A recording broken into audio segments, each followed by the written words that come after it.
Thanks. Oh, yeah. That's rural work. Yeah. Okay, good morning, everyone. I will now call the hearing to order. I would like to begin by acknowledging that we are in Treaty 1 territory and the traditional homeland of the Métis Nation.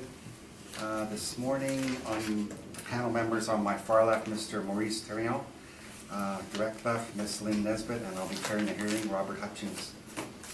Secretary today is Ms. Aziz, and the assessor representing the Assessment and Taxation Department is Mr. Lucky. We will be hearing applications for revision of the assessment roll in accordance with the Municipal Assessment Act. The matters for which revision is requested have been described in each application, and we will limit discussion to those matters. The statements that applicants or the assessor make at this hearing are sworn testimony, and anyone speaking to the matters must be sworn in. Be advised that comparisons of assessments of properties are not considered evidence of market value by this Board of Revision. The Board of Revision is appointed annually by Council and is independent of it and the City Administration. It makes its decisions on the basis of the evidence provided at this hearing and issues a written order that will be mailed to all parties as soon as possible. Please note that the Board's decisions with respect to an application may be appealed to the Manitoba Municipal Board if the matter pertains to assessed value or classification, or to the Court of Queen's Bench if the matter pertains to the application of exemptions from taxation. Should you wish to appeal, information on how to do so will be included with this Board's order. With respect to the hearing process, I will confirm the matters to be addressed with each applicant following their swearing in. We will then have the assessor's testimony followed by cross-examination by the appellant and then the panel members, and then the appellant's testimony followed by cross-examination by the assessor first, and then the panel members. Each side will have an opportunity to summarize if they wish. Once all the evidence about an application has been brought forward, the applicant may leave. The process will repeat for each item on the docket today. The session will close after all the applications have been heard, and the Board will deliberate in private and make its decision based on evidence presented here today. You will receive the order by registered mail as soon as possible. As information, all public hearings are live streamed, recorded, and will be part of the public record. And please can everybody make sure their cell phones are in complete silence, please. Thank you. Could you swear in everybody, please? Good. Thank you. Please state your full name. Robert on Lucky. And do you swear the evidence you represent is the truth, the whole truth, and nothing but the truth, so help you God? Yes, I do. Thank you. Can you just please state your full name. Jared Story. And do you swear the evidence you represent is the truth, the whole truth, and nothing but the truth, so help you God? Yes, I do. Thank you. Thank you, Hunter. Good morning, Mr. Story, Mr. Lucky. First property on the docket is 50 Prevette Street, and we're dealing with a 2020 realty assessment. No other issues. Mr. Lucky, when you're ready, please. Thank you.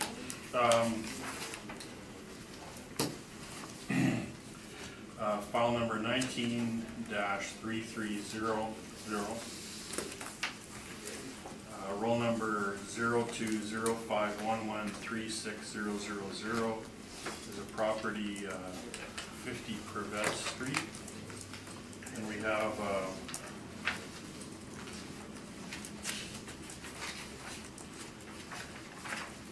a four-story building. The original age is 1971, and due to somewhat extensive renovations in 2012, the effective age was moved up to 1981. We have 60 suites, and the second page I have a street view, somewhat recent, and then the next page is site plan. It's on the corner of Keenly side and Prevette. Sort of in, I don't know what area that would be called, East Kildonan, Hamilton, Monroe. On page 3 we have looks like model generated assessment. There's 25 one-bedrooms, 35 two-bedrooms, so a pretty high bedroom mix. 2.6% vacancy, 46.52% expenses, and 1981 effective age, the cap rate is 5%.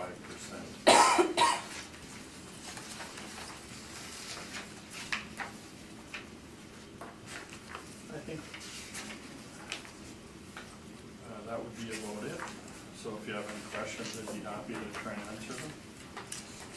Thank you, Mr. Lucky. Mr. Story, any questions? Yes, just a few. Okay, so the actual year built is 71, effective year built is 81, and that's precipitated by renos in 2012, correct? Right.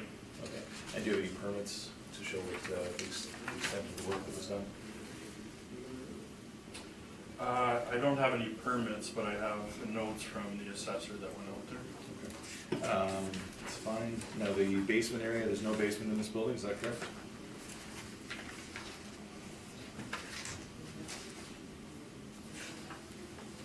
It appears to be the case. Okay.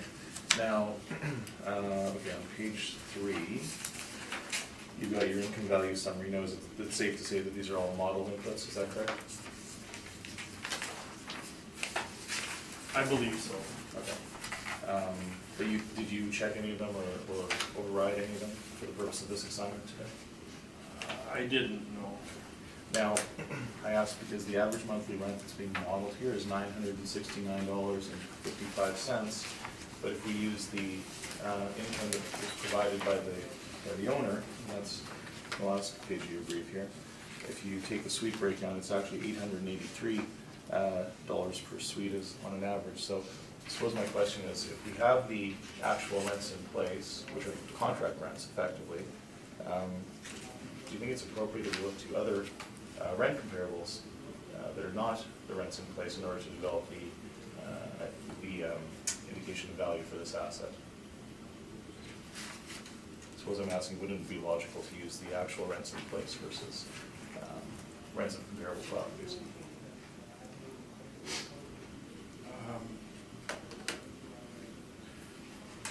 The rent, it says average monthly rent per unit. That includes not just the rent, but it includes parking, laundry, any other kind of income. And the actual is 666,000, and we're at 679. So I guess, you know, if this was reviewed, that's fairly close. I think just over 10,000 on almost 700,000. I think our model's pretty accurate. Okay. Now the cap rate, 5%, that's modeled as well? Well, it's our cap rate that we use for buildings 1975 and newer. Okay. And do you have any evidence in this brief to show any backup documentation for the table that you've provided here? Well, I have the page 5. It talks about our cap rates and the other market cap rates from commercial realtors. Okay, but traditionally in these briefs we see a sampling in some of the inputs, and we're not going to see that today, is that correct? Not in this one. These ones, I guess not. All right, those are my questions, thank you. Thank you. Lynn, any questions of the assessor? No, I have no questions. Thank you. Maurice? Had you looked at the mailer to make the comparison to what the actual is, or the model is? I looked at the mailer and we differ. You're different? Well, because I see on the EGI of the city, you're at 679 or 680. And at the, on page 1, well, there's no page number, the last page.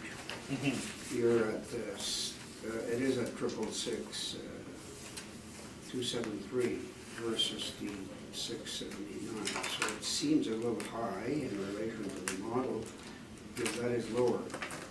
A little bit. Any comment on that? No, just what I said was, you know, we're pretty close. Okay, that's all, Mr. Chairman, thank you. Thank you. And I have no questions. Mr. Story, when you're ready, please. Thank you very much. Okay, so 50 Quebec Street, this is in East Kildonan. Now, there are 4 buildings that are almost exactly the same in one row here, and we'll be dealing with 3 of them today. I visited all of them yesterday, and I have some notes if you'd like to speak at great length about them. So we have a building built in 1971. There was some renovations that were done. From what I can understand, they appear to be decorative, and I have some photos in my brief that we can get to. This is a 4-story building with 25 one-bedroom suites and 35 two-bedroom suites for a total of 60 suites. The city is suggesting a 2020 realty assessment of $7,272,000. We are suggesting that a more appropriate market view of this asset is $5,450,000. Okay, so again, this is Monroe East. That's the neighborhood we're looking at. It's the corner of Brevet and Keenly side. Again, presently being used as a multiple family residential building. The total gross floor area is approximately 56,636 square feet. There are reported 58 outdoor parking stalls, and we did remark that the other 3 buildings in this row have smaller outdoor pools. This one does not, but there is a shared access and egress point with its neighboring building in order to access the parking lot out back. The site size, according to the City of Winnipeg records, is 1.3 acres, and that seems correct. And it's zoned RMFM for multiple family. So for the purpose of this exercise, we're disputing the assessor's cap rate of 5%. We instead use a cap rate of 6% based on our Altus cap study. And the summary is here on my page 6. You can see that an asset of this vintage ought to carry a cap rate of 6%, barring any other atypical circumstances. So we do suggest that the resulting market value as of the April 1, 2018 reference date is $5,451,054, rounded to $5,450,000. You know, we can please to my page 7. No, there's not a page number on there, but this is my workup. As is our methodology, we'll take 3 years of income, and we will stabilize that into what we'll say is a most typical year. This is how the market will view this property. So we start off a ways away. Our potential gross income, we use the last year, that's the new reality of this asset, $635,799. The city's using $698,76, so we're already a ways away. The city has modeled a vacancy percentage of 2.6. We have 2.5, 2.6 is immaterial, that's fine. So now we recognize on our line 8 that after that effective gross rent is realized, we do pick up some extra revenue by way of parking and laundry, giving us an EGI of 654, 682. Now, the city models an expense ratio where we use our actual expenses. You can see we have an R&M per suite of about $1,200, which seems to be in line with the industry average, and an expense ratio of 50.1%. So I would suggest that a building like this with an expense ratio just a tick north of 50% seems appropriate. So the material issue here is that our net operating income is about $327,009. The city is suggesting $363,624. And of course, we are capitalizing this NOI into value with a cap rate of 6%, again resulting in a rounded value of $5,450,000. And we ask that the board amend that value for this cycle. You can see some photos that I've got. These are the current marketing photos. It's called Ashwood Manor. The interiors appear to have been refreshed. They're not would be market standard to be certain. Some kitchens and bathroom photos. So again, we ask that the adjustment be the assessment for this cycle ought to be $5,450,000. Following any questions, that's my presentation. Thank you. Thank you, Mr. Story. Mr. Lucky, any questions?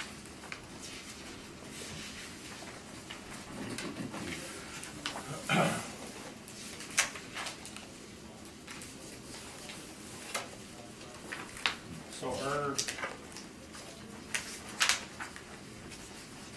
when we, so you inspected the I've not been outside, but I was, I did an exterior and a neighborhood inspection yesterday afternoon. Okay, so then somebody else took these pictures? These photos are marketing photos from the internet. Oh, okay. Yeah, these are current. So, our notes say that all suites have been completely renovated, new kitchens, bathrooms, carpet, and paint. That's the case? Well, I mean, that's, Looks like new kitchens. and- yeah, for sure, and that would be captured in the rents, so. Okay. And then, we'll deal with this with the first one. If I could just hand out this sheet.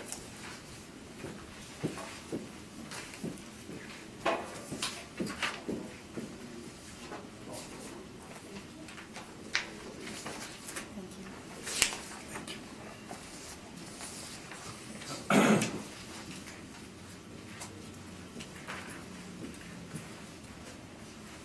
So your cap rate study, I've summarized the repair and maintenance for all your cap rate sales, and the average is 629. And then I summarized the repair and maintenance for all of the appeals today under appeal, and the average is 1554. So the first one at 50 per vet, the repair and maintenance is twice as high as the average for your cap rate sales. Do you think that these cap rates are fair comparisons to appeal properties, or? Well, I think these are, what we're using here are site-specific numbers. Right. Right? And the city's not provided anything for us to analyze and review. Right, so- but I'm asking about your cap rate Sure. sales. So if the repair and maintenance is low, how does that affect the cap rate? Does it make I'm it not- higher or lower? I'm not suggesting that the repair and maintenance is low for this property. I think the market view of $1,200 per suite is reasonable. I agree, but then the converse is that the 629 for the cap rate sales gives you a higher than market cap rate sale, doesn't it? Well, I mean, this is sort of, I don't know if we're necessarily comparing apples to apples here. So you've taken the R&M per unit at the time of sale for the cap rate inputs, and you've developed and then you've compared it with the properties under dispute today, Right. and you're suggesting that it's somehow inappropriate. So let me ask you this: if we've got a swimming pool, we've got an older asset, Well, no, I mean, Mr. Story, he's asking questions. This building doesn't have a. it doesn't have a swimming pool, but it's right. So, well, for example, 512 Balmoral was Yeah. built in 1972. Right. And the repair and maintenance is 432. Right. The first one is 332. Yeah. You're using low repair and maintenance on these cap rate sales to get a high cap rate. No, I don't agree with that. I think that these are lower than average repair and maintenance, but that would be reflected in all the other units that are the other inputs, right? You have a lower NOI, so that's what I'd say. I think that I maintain that $1,200 per unit on this building based on actuals is appropriate. No further questions. Okay, thank you.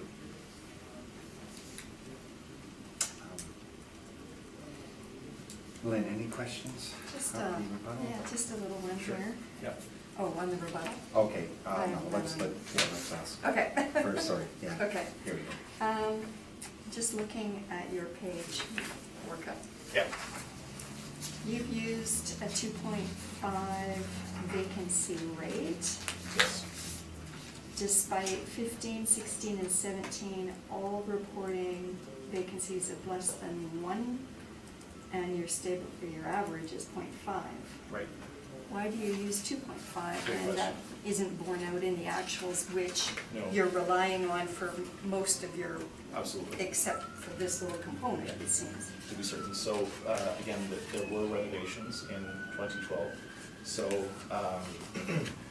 perhaps the vacancy may be lower now. I guess the way that we look at vacancy over the the life of the economic life of the asset is that there are going to be periods where vacancy is high, there are going to be periods where vacancy is extremely low. So what we're trying to do here is capitalize this into perpetuity and stabilize it out over the effective lifespan of the asset. 2.5 seems reasonable.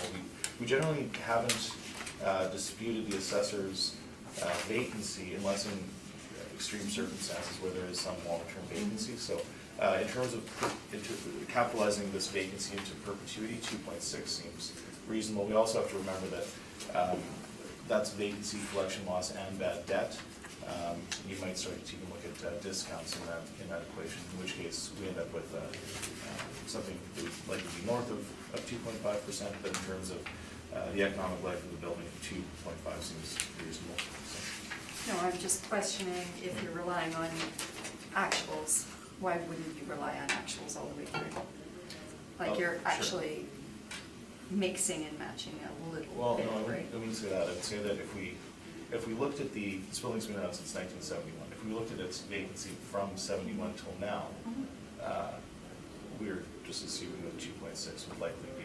Yeah, and we can't do that because we don't have Exactly. any of that evidence in front of us, so. But it seems appropriate, and it seems to be a market parameter. Most of Okay. the market reports 2.5 to 3%. Okay, so you, in just a side comment, noted that this extensive renovations that took place in 2012 was decorative. Well, I don't know if they were extensive. I believe the assessor said they were You extensive. said it was decorative. Decorative, yes, but I don't know how extensive they were. I can just go by the photos. Can you tell me then something about these renovations? It appears that they've refreshed the suites, but I don't see anything in terms of permits, in terms of structural repair, electrical. I didn't see any of that. I saw that they've done flooring, kitchens and bathrooms, and I've provided the photos to show the current state, so. Yeah, okay, okay, thank you. Thanks. Maurice? Yeah, I had the same question on renos, and you haven't been inside the place, so are we speculating here at what was done? No, we have the current marketing photos from the owner that are online. Yeah, that's another question I had. What's the date of those photos? Those are current as of this. Current like what? What date? Oh, current to like 2 weeks ago. They were listed, so. Okay. When So this who is- took those pictures? I don't know the exact person, but I assume it would be the owner. The owner? These are photos. So from these the person. pictures are very, very recent, is what you're saying? These are the current marketing photos that are online. Yeah, but sometimes we're looking for dates because we've had situations where the dates vary a lot on what we get versus what is actual. Oh, okay. So that's why I'm asking the question. Yeah. Pretty important. Okay. So that's it. So on the renos were, you haven't seen it either, Mr. Lucky, so we've I haven't got. been in any of these. No, both of you have seen the outside, basically, Right. is what I've heard. Certainly. Okay, thank you, Mr. Chairman. Thank you. Oh, the Maurice. other question I had is, and I'm speculating because I don't know, but if there were substantial renos made in 2012, I thought that 1226 was pretty high for something that's just been renoed. Because normally the average is when, you know, you've just done a Sure. substantial, then the renos our ongoing R&M is lower, and here it's like 1226. Any comment on that? Yeah, I think typically that's correct, but I think that these are what they're actually spending. This is not modeled. These are the actual expenses in an older building. I mean, the bones of this building are from 1971. So this is what they're reporting, and we have no reason to believe that it's inappropriate. Plus the ratio of 50%, that's well in line with what we see. So I have no reason to believe that that's not appropriate. Okay, thank you. Thank you, Maurice. And I have no questions for you, Mr. Story. Now, do you have any comments on the assessor's rebuttal? No, I Mr. think Story? we've sort Okay. of dealt with it. Yeah. And any questions on the rebuttal? Maurice? No, thank you. Okay. Any requirement, actually, I do have a question, Mr. Lucky. Any knowledge of what that permit value was and what year it was? For the renovations? If there is a permit with a value on it, I would have included it. We don't need permits to do The kind of things that are renovation. non-structural. Okay, But it did say in the comments by the person that did inspect it, Mr. Wong, renovations were completed. Building is 100% occupied due to renovations, which included kitchens, bathrooms, carpets, and paint. okay. And what year was that? 12, 2012, okay, May of 12. okay. Thank you. That concludes 50 Crevette Street.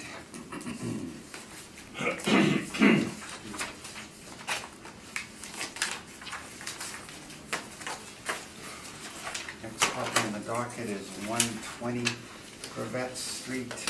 We're dealing with a 2020 realty appeal, no other issues.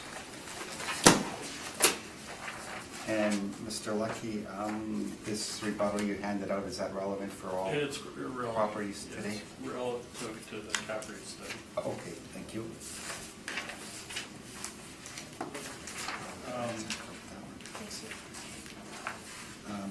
Okay, 120 Crevette Street. Thank you. Rob, when you're ready. File number 19-4144, roll number 020511391100, 120 Crevette, is a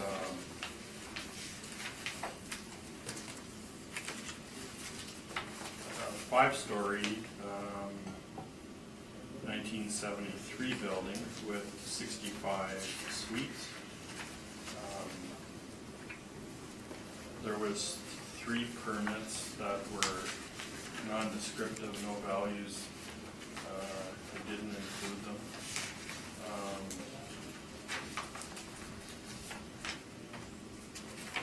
No sales, the returns are in order. The third page is the street view picture of the building. Looks similar to the previous one, but a story higher.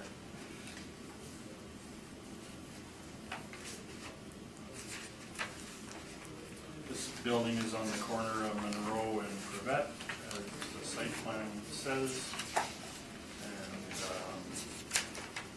we have on page 3, 21 one-bedrooms and 44 two-bedrooms. Again, a fairly high bedroom mix for that vintage of building. And we have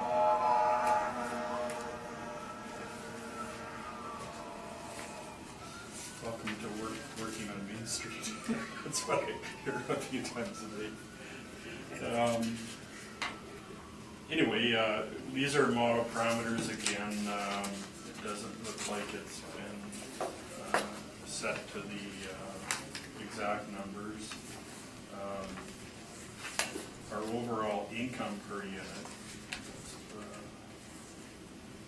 rent, laundry, parking, that type of thing, is $989 per unit, which is somewhat reasonable for a 1- and 2-bedroom mix, high 2-bedroom mix. And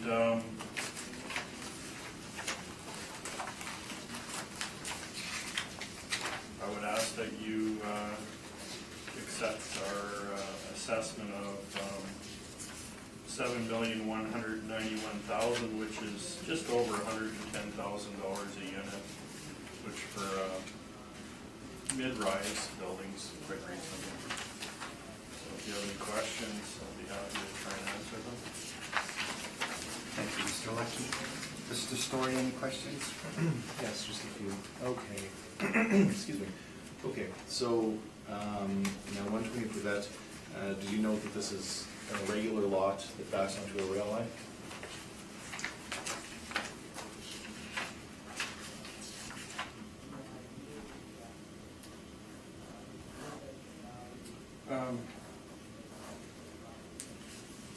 Yeah, it does. I don't believe that that's... Okay.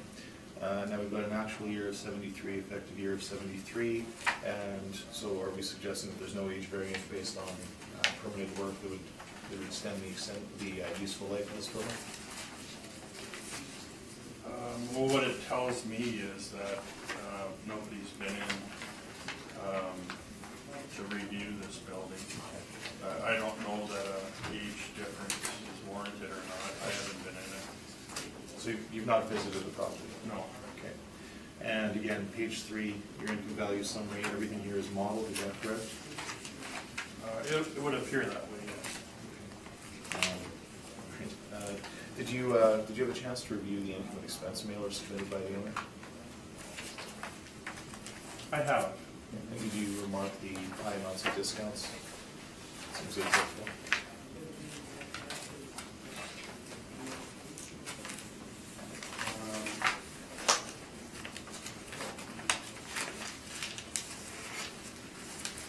Yeah, there seems to be a fair amount of discounting.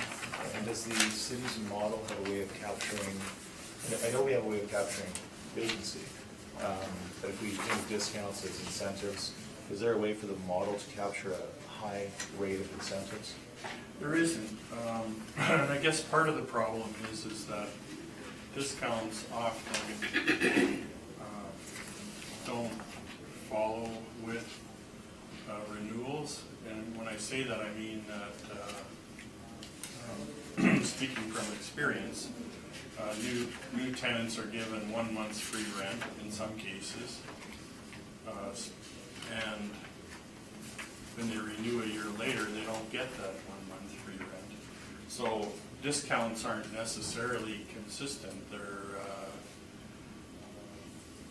they appear somewhat consistent. In this case, the subject year 17 is much higher than the previous. I don't know why that is, but they're not consistent.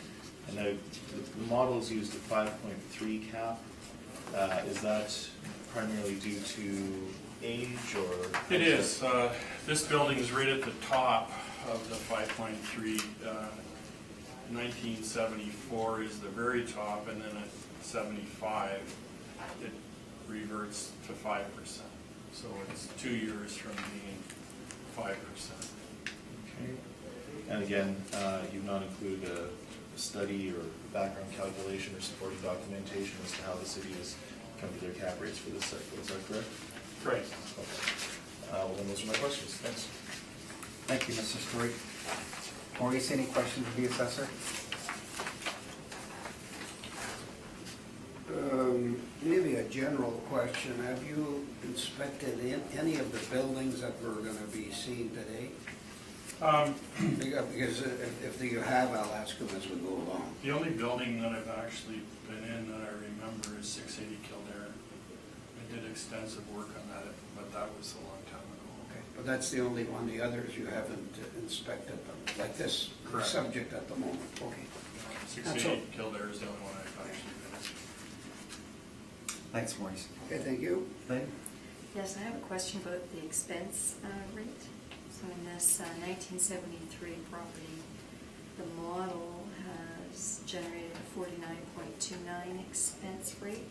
Previous property, which has an effective year 1981, has a 46.52 property. So why would the expense ratio be higher for an older building? Or not in, well, I guess it is. I guess I answered my question. Well, it's an older building, Yeah, but it's. there's a supplemental answer to that, is we can override the expense ratios in a way that,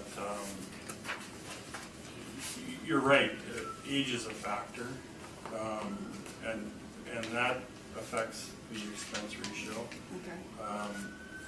Rent is a factor. If you have really low rent, your expense ratio is going to be higher, and if you have really high rent, your expense ratio is typically a little lower. But the answer is we can override them with a category we call quality. So we can go excellent, above average, average, below average, poor. And that makes drastic changes to the income and expense ratios. So what is this? I don't know exactly what this one is, but it looks like it's somewhat consistent. A couple percentage points for different age categories seems in line. Mhm. And a question on your comparables, you really didn't speak to them. No. Did you choose these, or I guess did the assessor, Matthew? guess, I did. You chose these? Right, I did the brief. Okay. And the model takes into consideration vast amounts of data. I punch in specific categories in our rent search. Like I look at this area of the city, and then I put in an age range and a rent range. And there could have been 45 properties to choose from. And with the time allotted to each one, I chose 4. So why didn't you choose the other ones on Privette? Yeah, good question. Typically, we don't use the ones that are under appeal. That's just, Typically you don't? Okay. That's okay. I just note that Dawnwood is a little bit further away. right. Even the Gray Street one, Mhm. it's further away. Monroe is reasonably close by, at least it's around the corner, Right. right, just around the corner kind of. So then, of these, which ones would you think are the best comparables?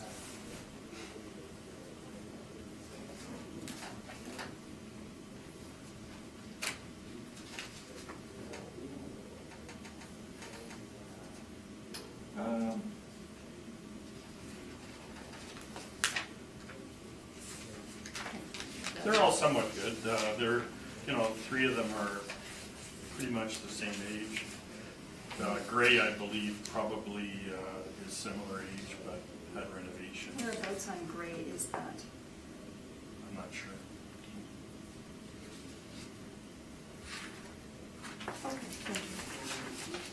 Excellent. And I have no questions. Mr. Story, when you're ready, please. Thank you very much. Okay. 120 Privette. So this property is on the west side of Privette Street. That's the southwest corner of Monroe and Privette. The improvement is a 5-story structure built in 1973 and is presently being used as a multi-family residential building. We have the 21 one-bedroom units and 44 two-bedroom units. The assessment department is suggesting a realty assessment for this cycle of $7,191,000, and we are suggesting a value of $5,902,000 is more appropriate. So again, we have 65 suites and with the corner of Monroe and Privette. So for the purpose of this assignment, again, we're using our actual financials. The city assessment department is using modeled parameters, and we are disputing the cap rate of 5.3% and have instead applied a rate of 6% based on our study. Okay. So once again, I'll direct you to my workup. That's page 6. And we do note that we have a number of discounts in here, which are incentives. So we start off a ways away with our potential gross market income. We are at $725.32. The model is suggesting $771,584. Now we have adjusted the vacancy upwards slightly, and this is again we touched on vacancy and how we look at it into perpetuity. The assessment department is suggesting 2.6%. We are noting that in recent years we have been higher than that 2.6%, and we do note again that there's a high number of discounts. Discounts are a way to stave off vacancy, and it's a way to you're getting a free month or whatever, so that is tantamount to vacancy on some level. So a 3.4%, which is our 3-year average, seemed appropriate here. Okay. Again, we pick up some income by way of parking, laundry, and what they're calling miscellaneous. So that brings us to an effective gross income of $739,916, and that's a little closer to the assessor, who is now at $751,523. Using our actual expenses, we do come to an expense rate of $1,500 per suite, which is, again, I would suggest typical for an older, well-maintained building. giving us an expense ratio of 52.1%, in contrast to the modeled 49.3. Now, our net operating income comes to $354.98. The city's at $381.97. So the material difference here becomes the cap rate that we're using to capitalize this asset's value. And we come to $5,901,628 when we apply a 6% cap. So again, we respectfully submit that the value ought not to exceed $5,902,000 for this assessment cycle. I've included some photos. You can see the exterior, and again, I did an exterior review yesterday, and I will suggest that they park in a manner. There's a rail line at the back. We did remark that the parking is adequate, but some of the vinyl windows appear to be a little bit older. That's just from a general condition inspection yesterday. Now here's the interiors, the suites on page 10. This is from the owner's website, and these are currently being used to market the asset. Page 11 and 12, you can see the suites have certainly been refreshed and they're generally well maintained. Now after the aerial view they have here, you can see these are all the buildings we're sort of in a row down for that. I do have the construction permit, and what we can see is that in 16, they've added 24 smoke detectors. Again in 16, they added emergency lighting. And in 17, they did some additional plumbing work. So it doesn't appear that anything was done to extend the effective age of the building. And then we do have, I did note that Age and Opportunity has a listing for Park Run Manor. And we see that the rents are between $793 and $926 per month. So, and then again, I've got all the owner's financial statements the last 3 years, and these are the years that we stabilized to come to our indicated market value.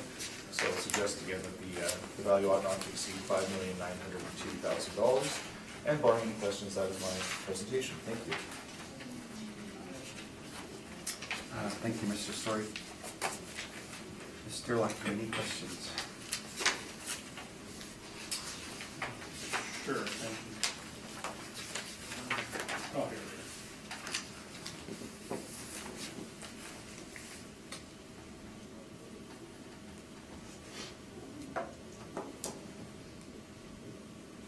I guess the railway tracks, is that a busy rail line? Oh, I'm not sure. It's certainly a site influence, but I don't know how busy it is. Yeah. I don't drive there much. I've never seen a train, but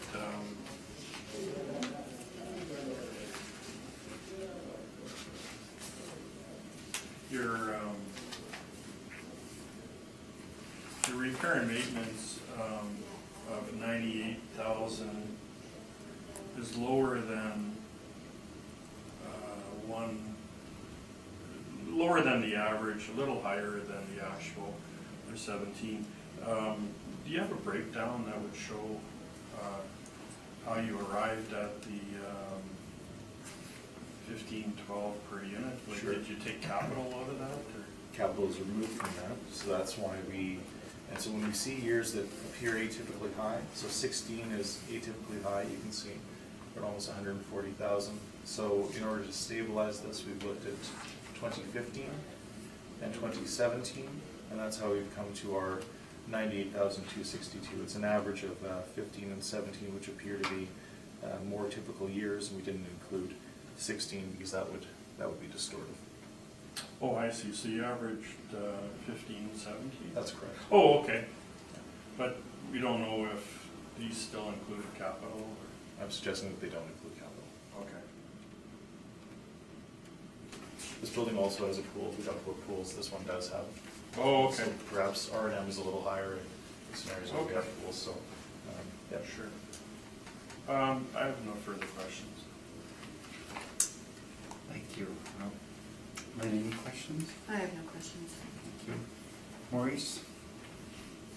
No, I have no questions either. Thank you.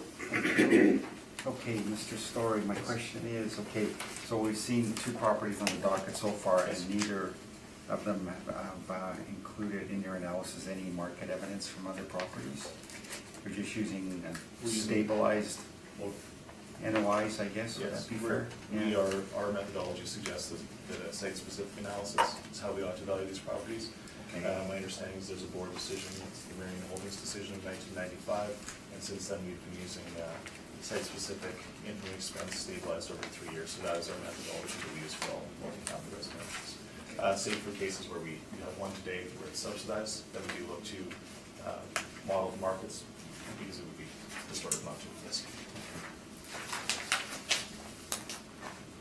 So hypothetically, if the actuals were higher than the assessed value, what would you do in that case? We do not appeal it. Okay.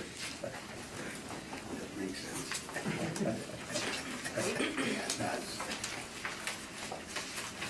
Okay, that concludes 120 Privet. I know there's another one in Privet, but you know, I think we're just gonna go in the order right Sure. now. Yeah. That's okay.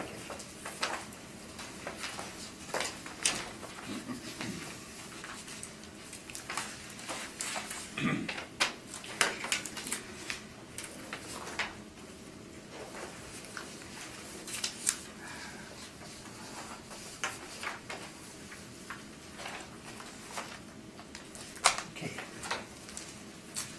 It's property in the docket, 1010 Brazier Street. Dealing with a 2020 realty assessment, no other issues. Mr. Lucky, when you're ready, please. Thank you.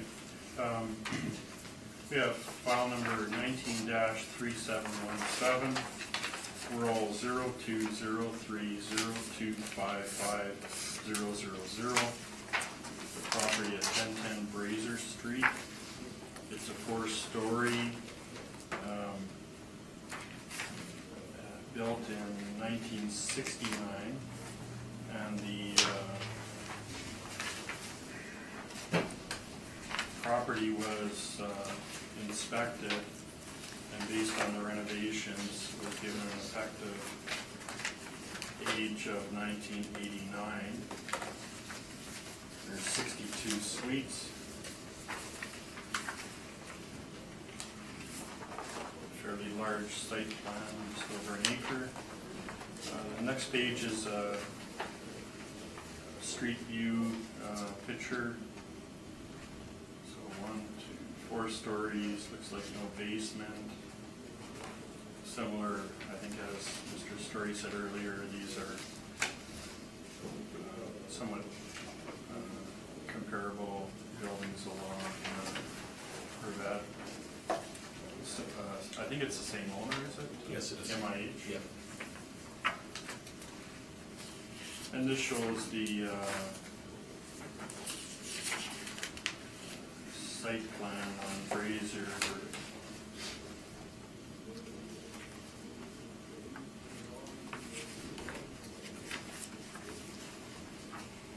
The next page is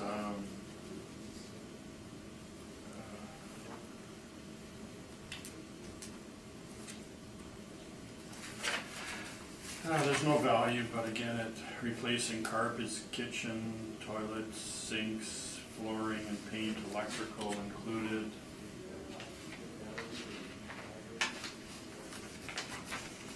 Page 2, there's doing the returns annually, which is good, and no sales of record. And page 3 is the model, and our numbers are almost, they're actually lower than Altus's NOI. So the model, you know, has so far been somewhat close to actuals. This is 4,000 apart in NOI. Our cap rate is 5%. And we would ask that you maintain the assessment of $7,060,000 or almost 114,000 per unit for a renovated mid-rise building. So if there's any questions, I'd be happy to try and answer them. Thank you, Mr. Lucky. Mr. Story? Yes, just a few questions. Thank you. Okay, so it's probably safe to say that this is effectively a cap rate argument on this asset, correct? Right. Okay, and so the cap rate would be based on, so that would be the numerical expression of risk. So we're looking at the, now will this asset appreciate? Will the income stream remain durable? And of course the other vehicles for investment. So I suppose, first thing I'll ask you about is the location. Do you suppose this is a objectively, do you have any sense of the location? Sure, it's hard to hear. Yeah. Any sense of the location? Yeah, do you think it's a good location, a fair location?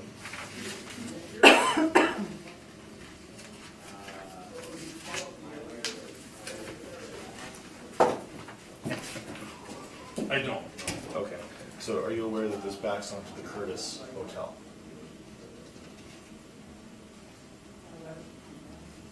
Curtis Hotel. Okay. So the Curtis fronts onto Henderson and the beer store, the large drive-through beer stores facing our subject. You're gonna get a reputation. Well, that'd be convenient. What? If you needed beer. Yes. Or wanted beer. Okay, so I am familiar with this location now. Okay. And I mean, there's good and bad qualities. It's very convenient for shopping. It's close to Sobeys as well. Right. Fairly close. People working at Sobeys could just walk right across the lane.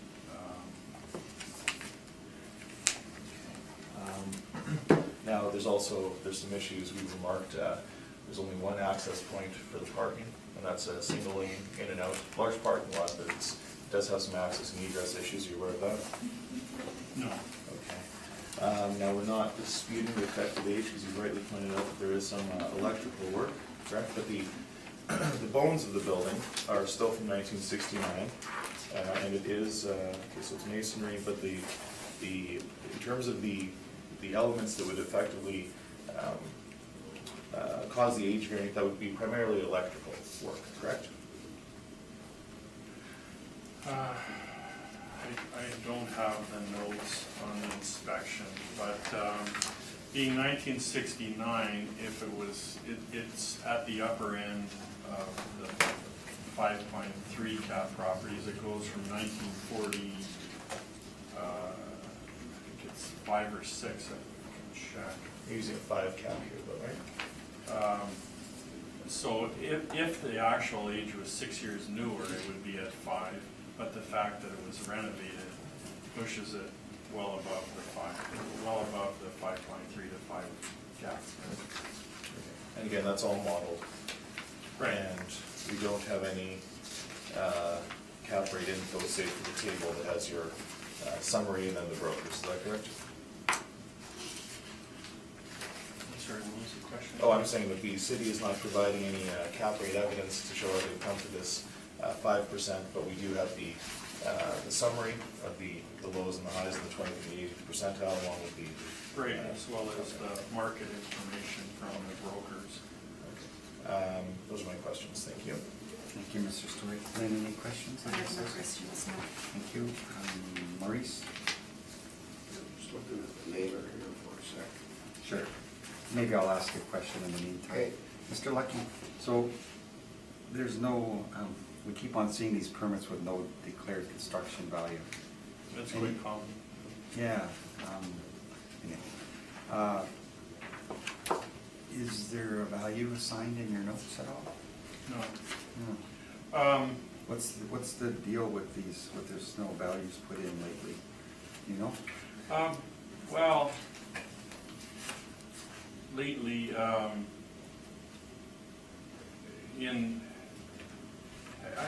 don't know how permits work, you know, that's not my section of expertise, but I can tell you that it is very common not to have a permit value in them. In some cases, there is a value, but it only includes part of the work that's done. So The work undertaken is usually much more than the declared permit value. right, and if there's no value, then we don't know what it is. So we send people out to see the building for several reasons. And one is if we become aware that the income is drastically higher than what our model is telling us. And the other one is if, we see ads that say renovated, or permits we have to follow up on. Like this, this would be issued in 14, and at some point after it, somebody would have to either look at the building and address it or close the permit. It has to be closed within a certain time. So, Okay. Thank you. triggers when it says kitchens and bathrooms. Hence the age variant, right? Right. Okay, thank you. I'm okay, Mr. Chairman, thank you. Good one. I forgot about you already. No, that's fine. You're very respectful, sir, thank you.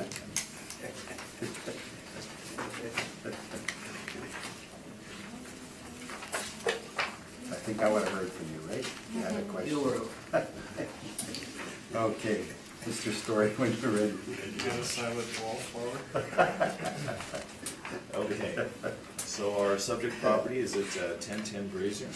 It's a 4-story apartment building. It's on the west side of Brazier between Maxwell to the north and Layton Avenue to the south. And this is, of course, North Kildonan. The improvement was built in 1969 and is presently being used, East Kildonan. Sorry. So this is built in 1969, presently being used as a multifamily res building. 62 units, 6 bachelors, 41 bedrooms, and 16 two-bedroom units. Total gross floor area is 57,168 feet, and there are 47 outdoor parking stalls. The site size, according to the city of Winnipeg, is 49,617 square feet, and it is zoned for multi-family. The city is suggesting a value of $7,060,000 for this assessment cycle, and we are suggesting that a market view of this asset is more in line with $5,950,000. Okay, so for the purpose of this assignment, we are disputing the assessor's cap rate of 5%. We believe that's too low, so we are using a cap rate of 6% based on our market study. And the resulting market value as of April 1, 2018 is therefore $5,949,611, again rounded to $5,950,000. Okay, so if you come with me to page 6, this is my workup. Again, we've stabilized 3 years of income into a present stabilized most typical year. And so now again, we start off a little far apart. I think the issue might be here that the rents are generally a little bit lower than what the model is suggesting. So we have a potential gross market rent of $620,840, where the city is suggesting $677,658. Now, when we add in our laundry, parking, and miscellaneous, we come to $636,000. The city is at $660,000. Okay, so then again, we add our actual expenses stabilized. We get a repair and maintenance budget per suite of $901, which is lower than what we've seen today here generally. But at any rate, we come to an expense ratio of 43.9%. The city is suggesting 46.5%. And as the assessor has rightly pointed out, our NOI is higher than the city's. We're at $356,977. The model is suggesting $352,989. So again, the difference here is that we're using a 6% cap rate. The assessment department is using 5%. And when we capitalize our net operating income of $356,977 with a 6% cap rate, we come to an indicated market value that is rounded to $5,950,000 for this assessment cycle. And now you can see in my appendix, I have some photos. I have been to this property as recently as yesterday on the exterior.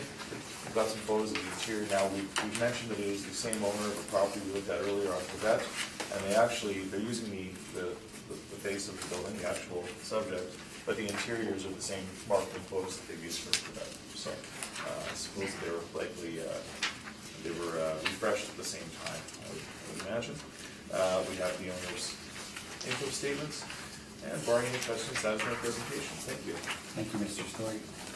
Mr. Lucky, any questions of the appellant?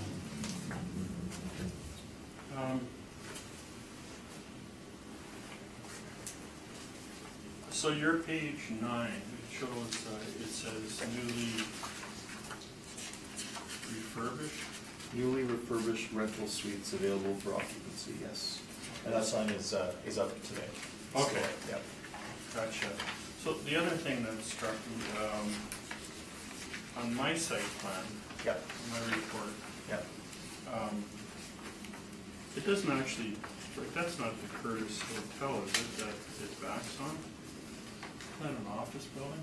Well, the Curtis is, no, there's Sobeys, and then this is the Curtis. The Curtis is right there. It's behind the fence. It's this, this guy. Right. Yeah. So it's not actually, well, I mean, it backs on the adjoining. Well, it's clearly, it's very noticeable when you're at that building. It's certainly a site influence. But it doesn't back on this. It backs on the office building next door and it backs on the apartment block next door. Okay, so you're suggesting that it's, Well, I mean, look at, I've circled the, yeah, right. So we're here. yeah, Okay, so you're 5 feet off the other property line or whatever, but I would suggest that it's certainly, I'm not factoring. it's in that the into my- vicinity of the hotel. It's in very close proximity. Okay.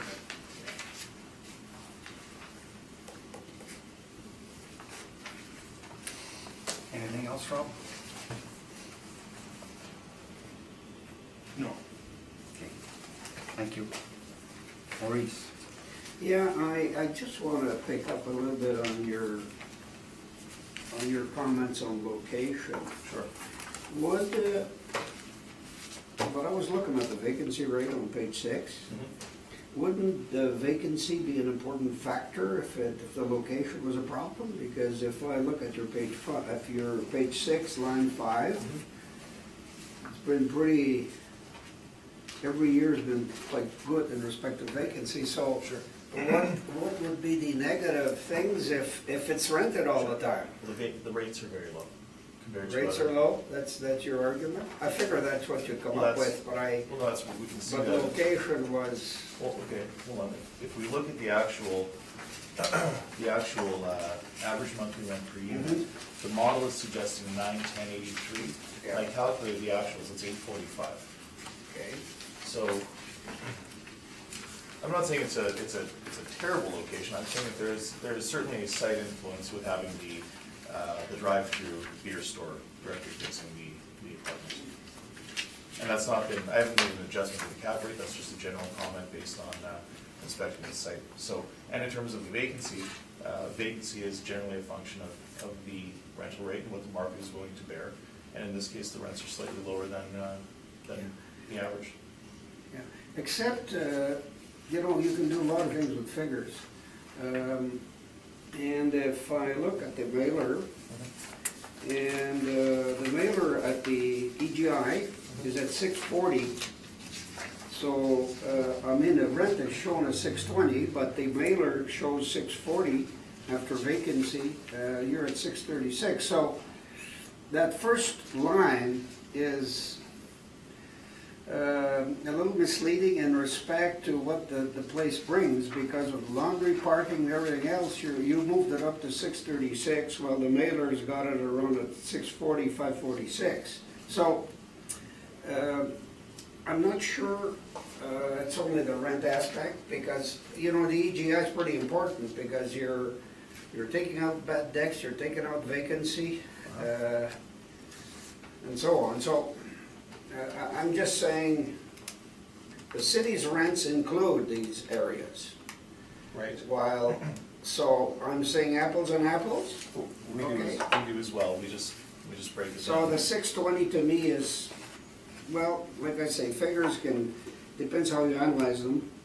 The mailer's at 640 at 636, so that's close, but that's, to me, more relevant But to may I what say the that situation brings. We're breaking it down by saying here's. Oh, yeah, I what- read that. Right, and then we take away our vacancy, and then we add in the extra income, so we do come to the same, we do use that mailer to come to this Yeah. number, so Well, the city's got that included too, though, in their figure, so presumably. when you bring it back down to the line 13, then you're more closer to eggs and eggs than and apples and eggs, right? Sure, that's fair, but I Yeah. will say we are using the actual. Anyway, I'm just, because Yeah. I'm picking up on your 2 points of location and the effective rent income. Okay, thank you, Mr. Chairman. Thank you, Maurice. Lynn, any questions? No, I have no questions. Okay, thank you. Okay, Mr. Story, I'm looking at the photos. Sure. And they seem to be the same ones that we used in the first. They are, yeah, absolutely, yeah. So they own all these properties and somebody, same contractor did the same specs on. That's right. On the rentals on all buildings. And sometimes you'll see, from marketing photos, they'll say, not the exact suite, it's a representation of it, whatever, so, but that's what they, that's how they're marketing it. And in this property, electric baseboard heat and sort of a built-in air conditioning unit. Yeah. Who pays the electricity on these That's a good question. units? Consistently, it's about 50,000, let's say ballpark 50,000 a year. But are the tenants paying? That's a good question. Well, Usually, you know, with baseboard. it doesn't look like it, but, yeah, I'm not sure what utilities are included in the rent, but that I don't. But judging by the expenses, I would assume that the owner is paying it.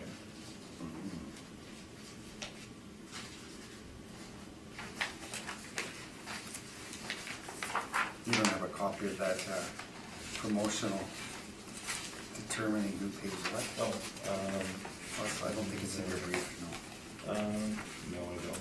I'm not sure what, Okay. but although, one moment, if we look here, sometimes the city's model does capture,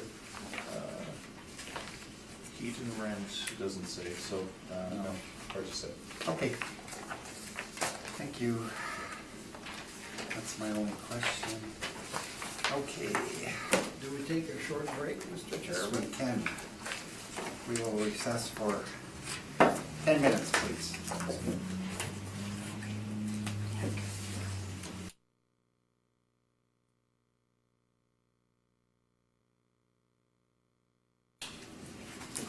Thanks, thank you. I will now call the hearing back to order. Next property in the docket is 1080 Moncton Avenue. Thank you.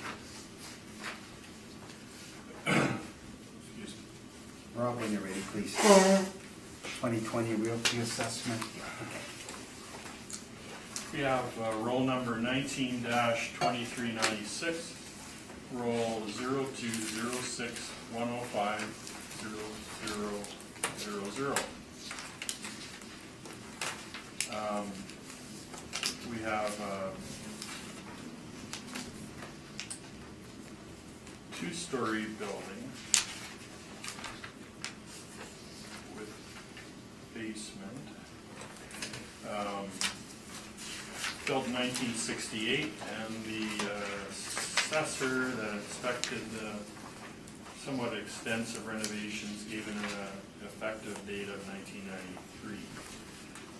There's 48 suites, and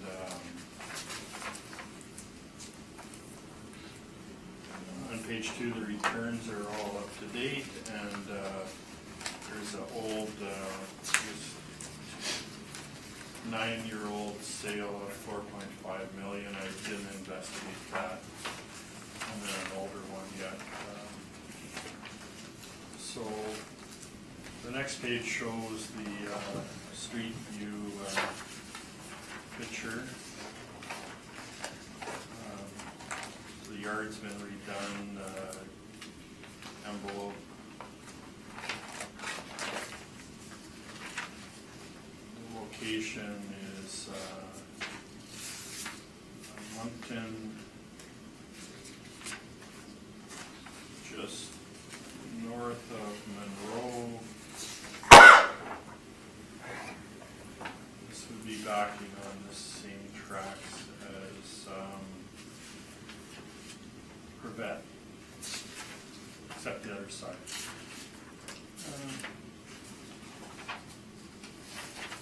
We have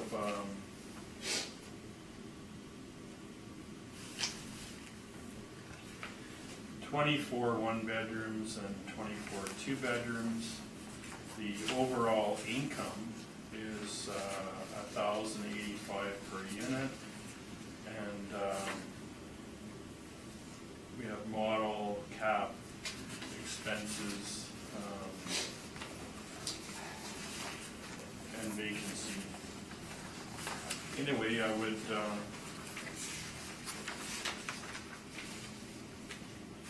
don't have any permits on this one.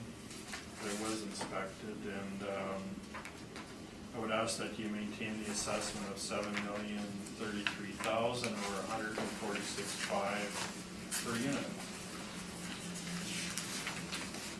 So if you have any questions, be happy to try and answer them.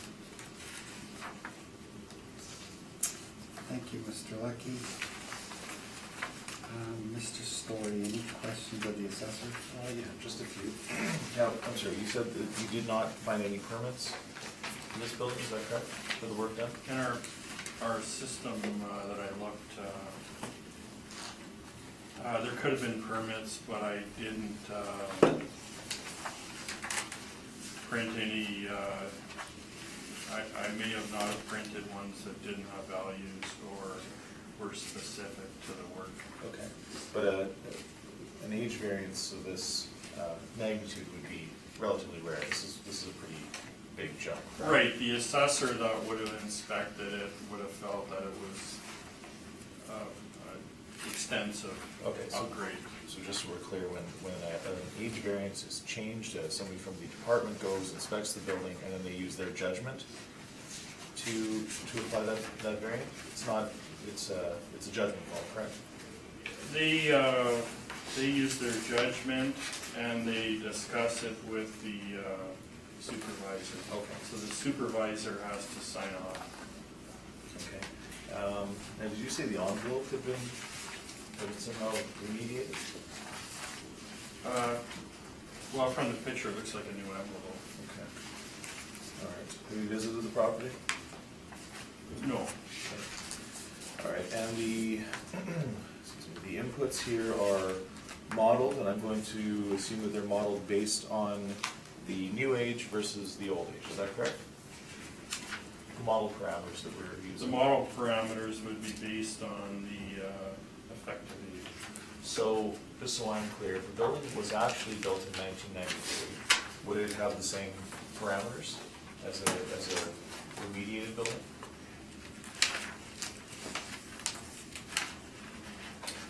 I'm not sure. Okay.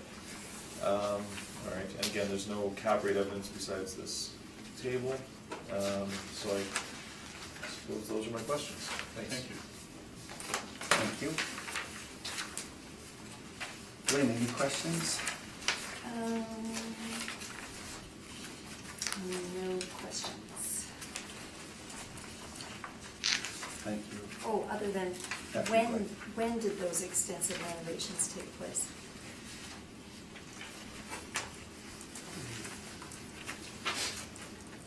I'm sorry, I don't know. Okay, when was it inspected? I don't have that here. Okay, thank you. Excellent. Maurice? Yeah, you refer to this as a two-story building, but if I look at the picture on page 3, it looks more like a 3. That's a 2.5, but. Yeah, the first two would be more like a bi-level house, like the lower level of a bi-level being sunk into the basement. But if you look at. You could call it a 3-story, you could call it a 2-story or a 2.5, but if you're comparing it to a house, the first 2 stories would be a bi-level. The basement being developed and the first floor being slightly raised, or a sunken 3-story. You have not have you examined the mailer? Because it seems quite different from the model. If I look at the income on your page number, let's call it page 7. Just return here. That one, yeah. If you look at the total income, we've got 534. That's of the 31st of December, and you're at 624. So that's $90,000. That's a pretty important figure, difference. Have you looked at that, or you haven't? I haven't cheated yet. I haven't looked on the appellant's stuff. I'm looking at yours at the moment.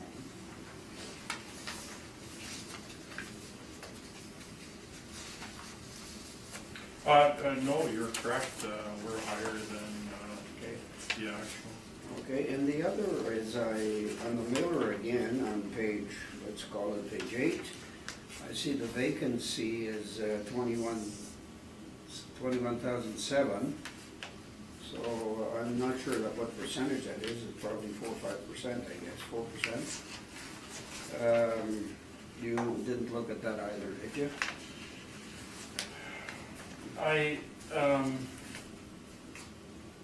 The problem is with the vacancy,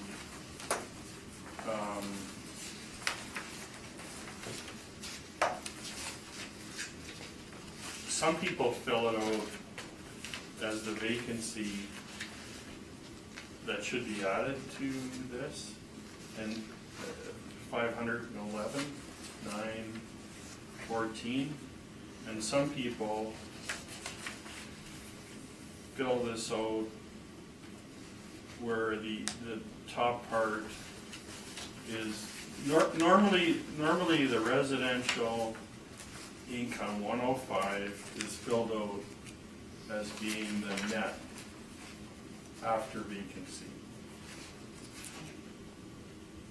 Okay, well, we'll see what the So government it's say. inconsistent, and other people add the vacancy to it and put in the potential. The potential should be put in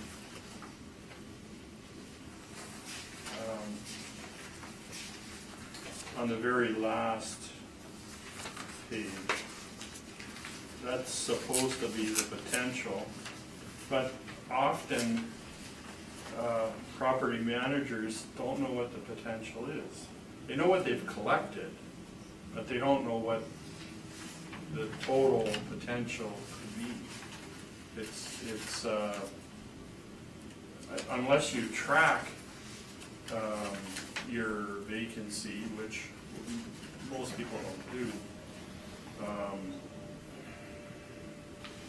Like for example, the potential income. Every time a suite turns over, one's renovated, it's got a different potential. It's really hard to calculate. I don't know how people could do it. Yeah, but I'm looking at the actual anyway. Right, and as I said, whatever page this is, the top 511, 914, we can't tell if that includes vacancy or not. Normally, it's the net after vacancy. Okay, and just a quick one on this. Your comparables on page 4, obviously, your one comparable is equal to it, 1,086. The others are all lower. Although these are older buildings in the sense that 74, 84, but they're all masonry, and this one is wood, and wood to me is always a little more problematic. Anyway, I guess it's more comment than a question, because I was looking at this, and the model, you picked those comparables? I did. They're all masonry versus, does that make a difference, versus wood? The age of this building is normally a hybrid of wood and masonry, so it could have concrete floors.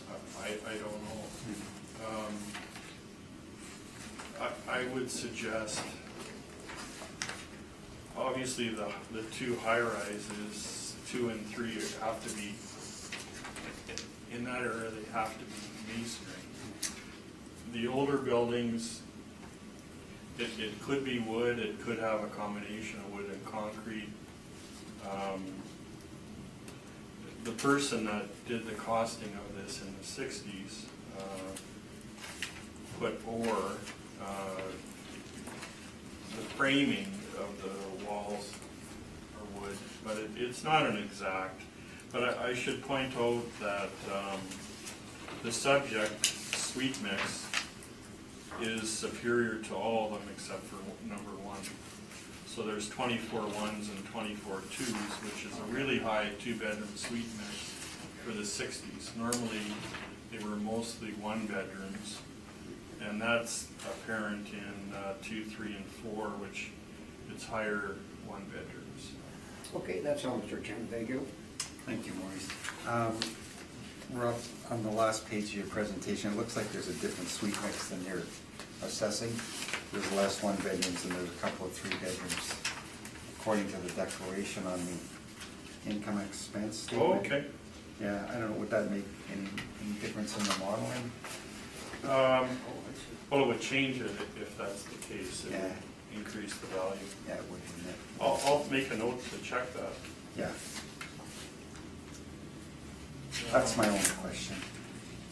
Okay, that's all from me. Mr. Story, when you're ready, please. Thank you very much. Okay, 1080 Moncton Avenue. This is in East Kildonan. This is the northeast corner of Moncton and Battershill.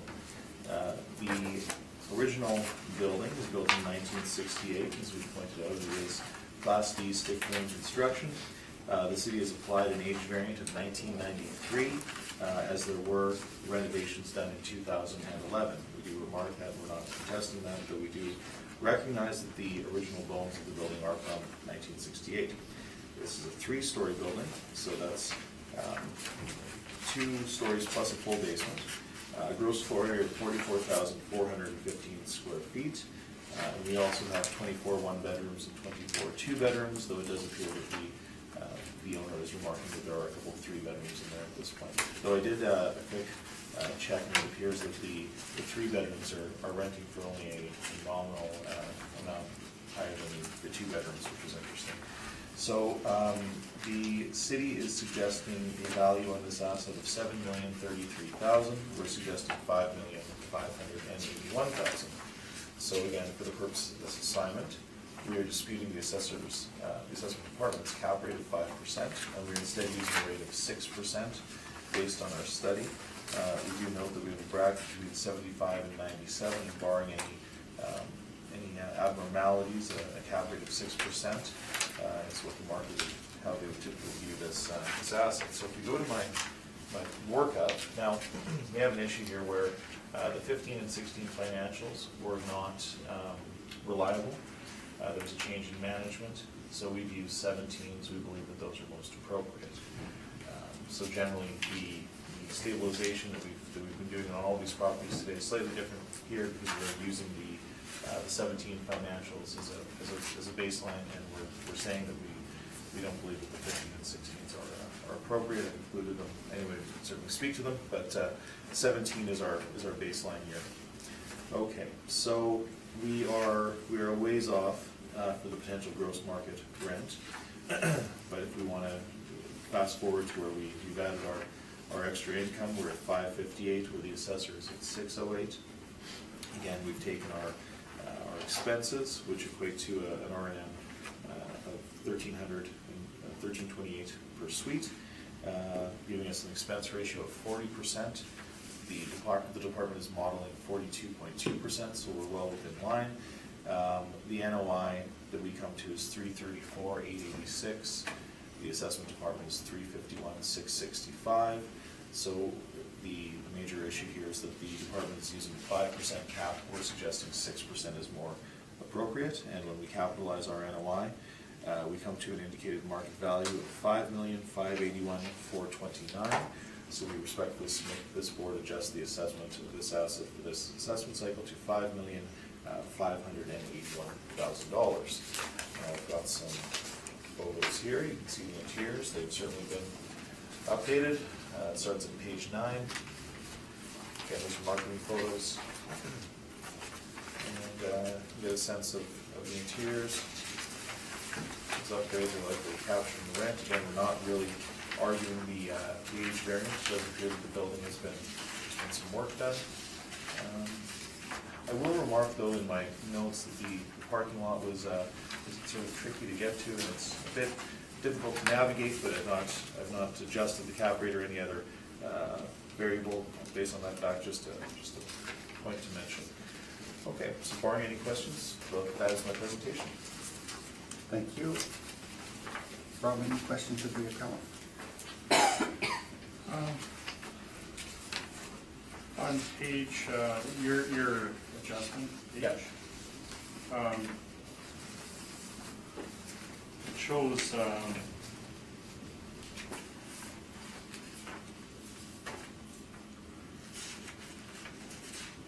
you had some items from previous, like there's a 15, there's no 16. Yeah, 15 seemed, so there was a, Winnipeg Dorchester was managing this property, and in 16, the statements are not, say that they're not reliable, so we have used part of 15, but for the purpose, if you look at how we've actually stabilized, it's largely based on what we're seeing in 17 as a most typical year, so. Did the property sell? No, but the management company changed. Yeah. So the ownership is stayed the same? I believe so, yeah. I think this is just an issue of some issues with the old property manager, so. Yeah, we'll leave it at that. Yeah. Okay, so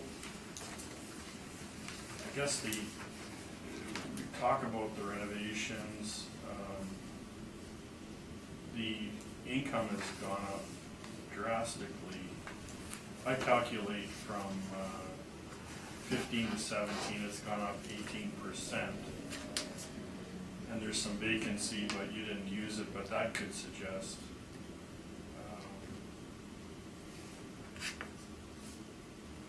So based on the current condition and the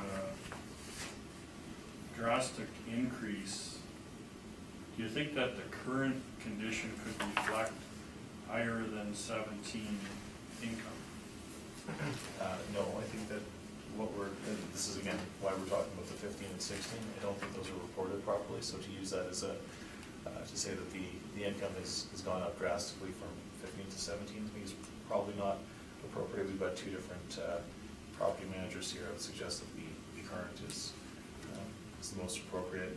We'll see how it goes next year, but and also keep in mind these rentals are done in 11, so I'm suggesting that increase in rent would have been already started at say 12 or whenever they would have completed the balance of the building. So I don't think it would be a delayed reaction to those renovations by 6 years.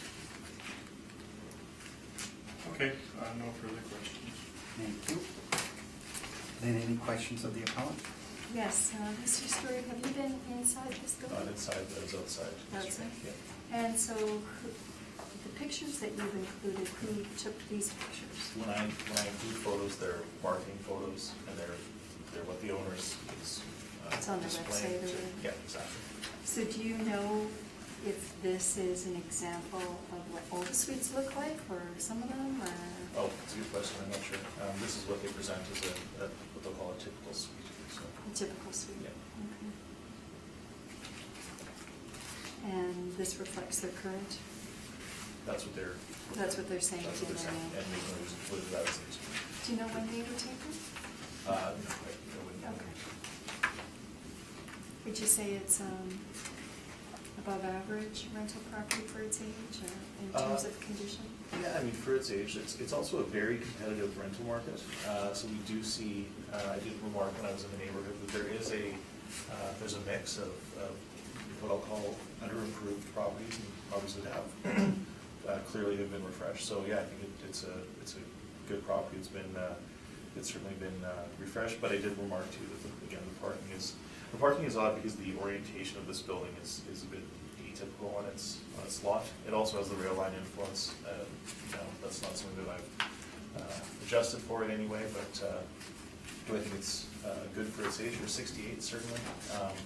But I do remark that there are a couple of sort of interesting character buildings in that block that are smaller that are quite nice as well. So it is a competitive market, and I would suggest that an owner would have to maintain this standard in order to subtend that effective gross income. Right, that's the same rail line that Privet is along there. And I don't think we heard, do you know if it's a busy rail line. I It's don't know, it's been, busy, I know that it's in the city's property assessment notes, they do note the rail line is an influence, and it's, and to be fair, it's likely, the rail line is likely more of an influence on a residential or a different income producing property, it's probably less of an issue on a, Mhm. on an apartment, but it is there no less.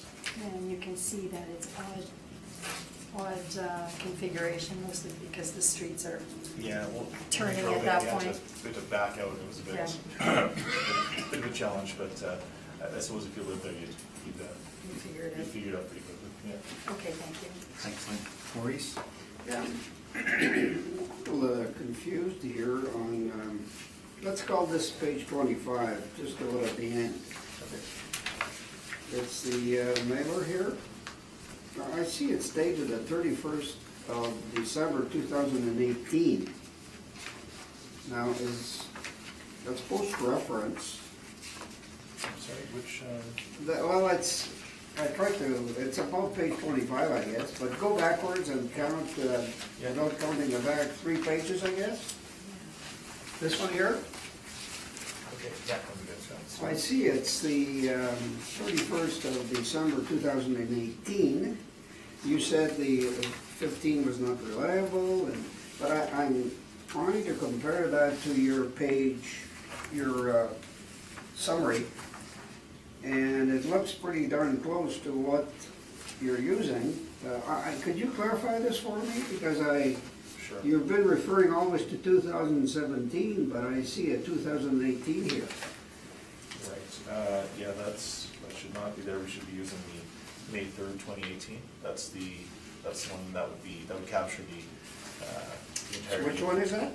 That's, I guess, one page back from the one that you're referencing. So it's this one, where it says May 3, 2018. Oh, this one. Oh, so Yeah. that's the one the city had. No, the 17. So, It's yeah, 17 up there. right, yeah, that's right. But it says due date May 3rd, 2018, that's what I mentioned. But yes, that's. So we're supposed to ignore the 2018 one? Well, yeah, because that would be post-reference, and that should not be included, but Okay. we were using 2017 as the last full year of the reference date. Yeah.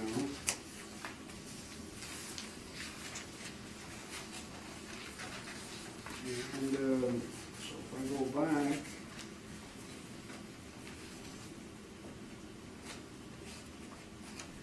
yeah, I think I'd question the city on that. So I'll leave it at that. Thank you, Mr. Chairman.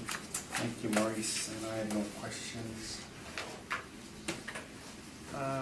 That concludes 1080 Moncton Avenue.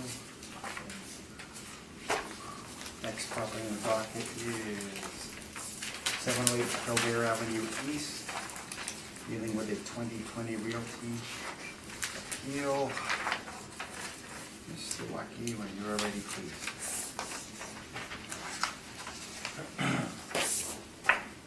File number 19-2916, roll number 0900130250. We have a property at 708 Kildare Avenue East. This is a two-story building.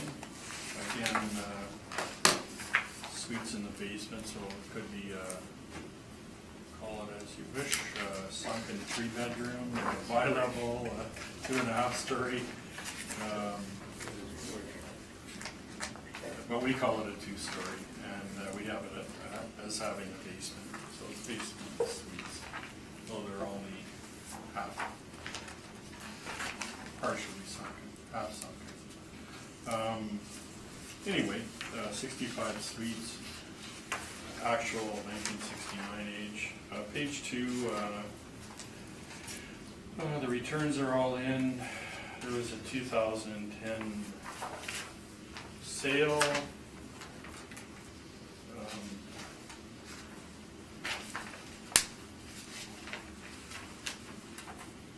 Quite familiar with this property. Was at a municipal board hearing on cap rates, and this was part of a six building sale that was used for cap rates. This is a current street view picture, and then the site plan is quite important. I've circled which building this is, and then the sister building is directly west, close to, there's a short distance between the two. And then that backs on a large recreation field. And school.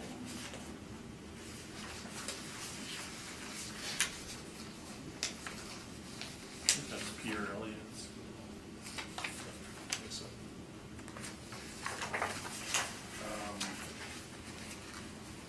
Anyway,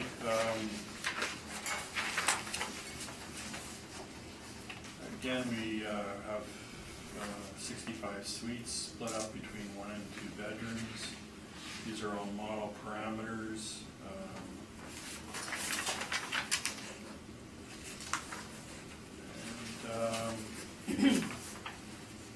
I asked that you maintain the assessment of $6,930,000 or $1,066 per unit. There was permits registered to the building next door, so I don't know. Actually, the owner has 6 properties along that street, and they were all being renovated at somewhat the same time. So I haven't been in the property, but I suspect that it's been brought up to be fairly good condition. And that's about it. That's all I have. If you have any questions. Thank you, Rob. Mr. Story, any questions? Yeah, just a few. Okay. Now, again, actual year built is 69, effective is 69, so no age variance on this building, correct? It wasn't changed, no. Okay, and it's Class D construction, looks to be stick frame construction. I'm sorry? Looks to be stick frame construction, wood. It's typical of the 1969 Class D construction. Is that correct?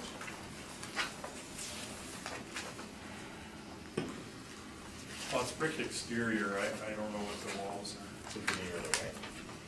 Could be brick on block. I don't know. Have you visited the property? Just from the outside. And have you been in the back parking lot? No.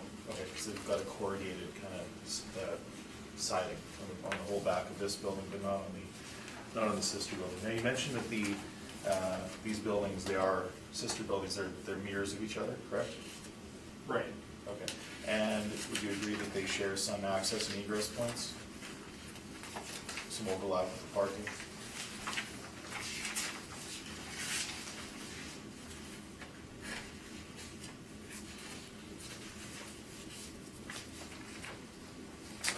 It would appear that they have access from Wood Lake.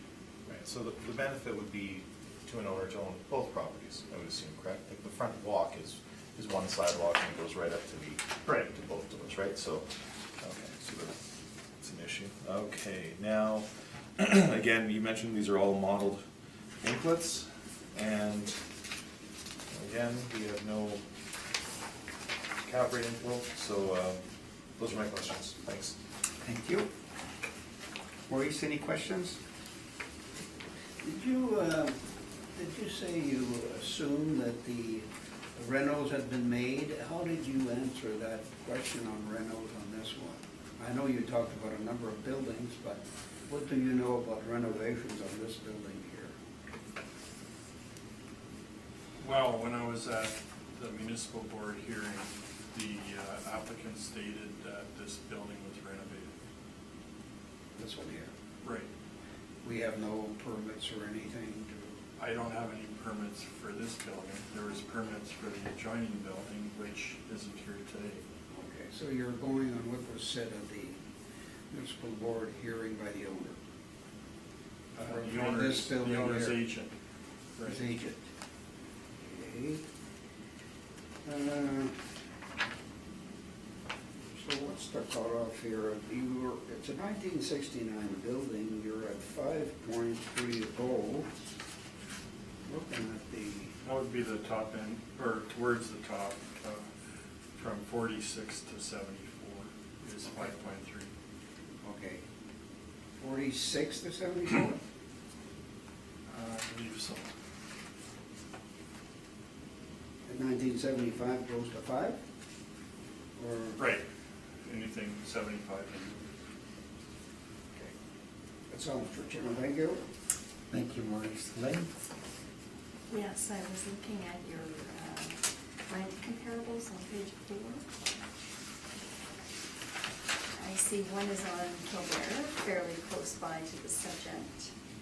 Sanford Fleming, I know that's in Transcona, but I'm not exactly sure where or how close it is to the subject. But two of your rent comparables are in East Kildonan. Right. Do you see those? I guess, why did you include those specific examples in your rent comparables? I was in forced to, different neighborhoods, there's not many apartments in Transcona. Okay. So I included the adjoining East Kildonan, deemed that they're East Kildonan Elmwood, and deemed that they're somewhat comparable. And you were It's trying. just, it's the lack of buildings. Okay, and you were looking for ones in that sort of age range and suite mix, Right. sort of, I guess. Although Sanford Fleming has quite a different suite mix. Oh, it does, yeah. Yeah. Do you see that as a strong comparable compared to the subject? I wish I could remember where Sanford Fleming is. Yeah. I think that's Mission Gardens. I think so. Yeah. Well, it's newer and it has a higher bedroom count. Mm-hmm. Yeah, okay. All right, thank you. Thanks, Lynn. Robert, looking on your last page, the IME submitted by the owner, and I'm just looking at the repair and maintenance for $252,000. I don't know, which is $3,900 a suite. Was that reflective of some kind of major rentals, you think, or? Anything over 3,000 a suite tells us that there's a fair amount of capital. And typically, Yeah. that's the number that you can start getting increases in rent and doing bathrooms, kitchens, things that tenants like. Could be roofs, could be windows. Yeah. Um, Okay, thank you. That's all my questions. Mr. Story, when you're ready, please. Thank you very much. Okay, 708 Kildare Avenue East in Transcona. This building was built in 1969. It's a 2.5-story block height with 32 one-bedrooms and 33 two-bedrooms. The suggested realty assessment for 2020 is $6,930,000. We were requesting a revised value of $5,445,000. Again, this property is presently being used as a multifamily residential building, and the site size is 1.4 acres and zoned RMFM. Okay, now I've included photos and permits in my brief. As I sort of alluded to in my cross-examination, you can see on my subject photo, there's corrugated siding goes around the side and the back of this building. There's a brick veneer face, but it does appear to be Class D construction, as is typical of builds of the era. Now, for the purpose of this assignment, we are disputing the assessor's cap rate of 5.3%, and we're using a rate of 6% based on our study. And then, again, that results in the market value as of April 1, 2018, $5,445,322, rounded to $5,445,000. Come with me, please, to page 7. That's my workup. You can see that we've had 3 years of good information here. I will suggest that the vacancy is high in this property. The discounts are high. The 10.5% is likely high. That's what's come out as the 2017 number, and it was not overwritten, but likely should have been. I would suggest that's fairly high. Okay, but now if we go to the effective gross income, after we've captured the laundry and parking, we're at $644,140, where the assessor is at $724,301. Now, we've used our actual expenses, and we're dead on with our rate, which is interesting. We don't often see that, but we are at 49.3% in terms of our expense ratio, and that is exactly what's been modeled here, so there's no dispute in that regard. Now, there was some question about the higher than average repair and maintenance, so what we've done, we've captured that as well. We've tried to stabilize that over 13 through 17, and we've come to $1,779 per suite, which seems more reasonable. And again, we've capitalized our NOI with a 6%, leading us to an indicated market value of $5,445,000. Okay, so you can see the suites on page 10. They have been upgraded. They're certainly more current than 1969. Fresh. Now, the quality of the upgrades I'm not certain of, but they do appear to have had some work done. And it was unpermitted. I have the permits in here as well. So what we can see is what's gone on since 2001. Just a general repair, some power smart work in 06. They've replaced the old parking service, the power plugs, I suppose, in 2013. Done some rewiring in 15. They've done some outdoor lighting in 16 and some additional plumbing in 17. So it's fair to say that this building is reasonably well maintained, and we have accounted for that. So it is our position that the value ought to be $5,445,000 for the purposes of this assessment cycle. Thank you very much. Thank you. Rob, any questions of the accountant? Just the 10% vacancy, or 10.5% vacancy. Yes. In 15, it's 1.4. Yeah. Could this high vacancy in 17 have something to do with the renovations? That could be. Yeah, I'm not sure, and I am suggesting that 10.5 is too high. That's that ought to be stabilized down. You're using 3. That would be. I think that would probably be appropriate if we're talking about capitalizing the life of the asset. So I think 10.5 is too high, to be certain. Okay, so if you do that calculation, 688, 439.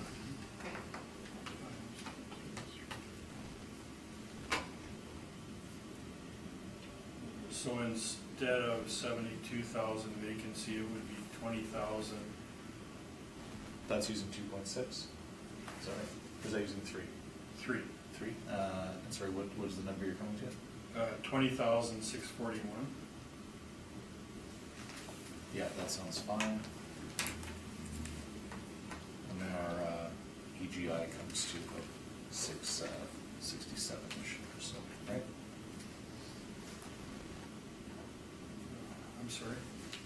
So once we flow that through this calculation, so the number was, as opposed to the 72, it becomes 21, you said, I believe?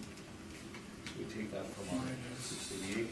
20,641 plus 15, 632 plus 12, 730 plus.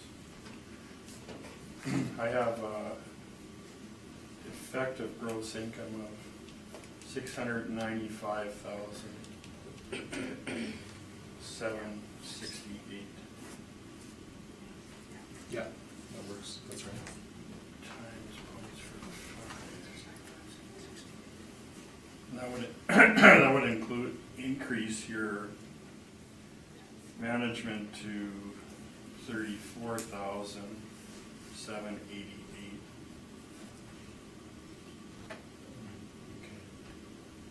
So. That's based on 5%. Right, Yeah. it's $2,500, say. Yeah. Doesn't change the expenses too much. But I guess your repair and maintenance of almost $1,800, isn't that quite a bit higher than all the other ones? Yeah, it's fairly high, but that would be, I mean, it is an older building as well. It is, there's a question too of how well each one of these buildings is maintained. So if the building is, I think that if we mentioned that these different elements are sort of functions of one another, and they are. So if you spend more on your suites, you're going to generate a higher rent. So this appears to be it is a little higher than what we've traditionally seen here today, but I don't think it's completely out of the ballpark, particularly for an older building. And I do believe that as we have wood frame construction, as time marches on, the cost of owning those buildings are higher than their masonry equivalents, I would suggest. So it is a bit high, but I think it's reasonable.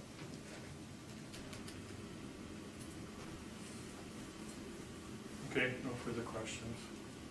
Thanks, Rob. Maurice, any questions? Well, I'm trying to figure out what he's done here. So what did you come out as the NOI when you adjusted all these, or you didn't go through all of that? Oh, okay. Well, I could do it, but You shouldn't have to. So.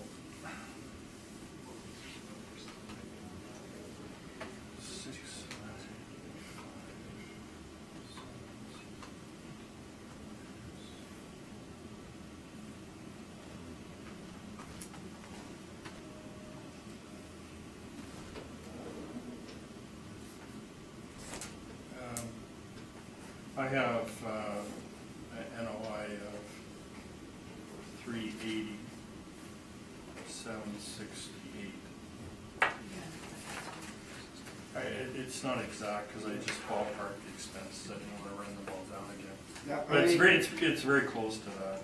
The expenses aren't changing, though. The only thing that changes is the management, right? Right. So I just took off. I think it was Just 2,500 or whatever. 20.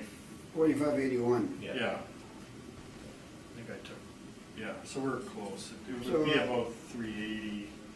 I had 375, 766, but I, Yeah, it's 375. 375, 766, but that's using an NOI of 320,002. I don't know. That's what I got too. Is that what you have? Yeah, Right? that's what I got too. Right. So, sorry, what is your NOI? NOI 375, 766. yeah, Seven. 375, 766. Okay. Do you have that too, Lynn? Yeah. I now do.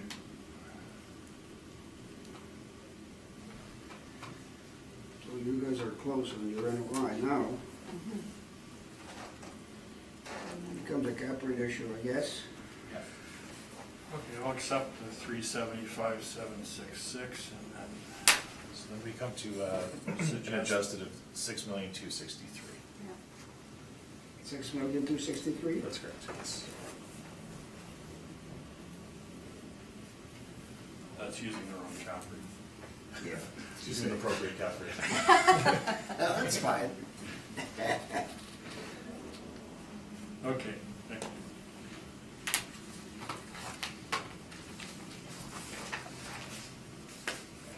Is that all, Maurice? Oh, I'm sorry. No, that's good. No, I just wanted to make sure I Yeah, had of the course. numbers proper, otherwise you don't know what you're dealing with. Thank you, Mr. Chairman. Thank you. Lynn, any questions after that? No, not after that. No. And I have no questions either. Okay. That includes 708 Kildare Avenue East.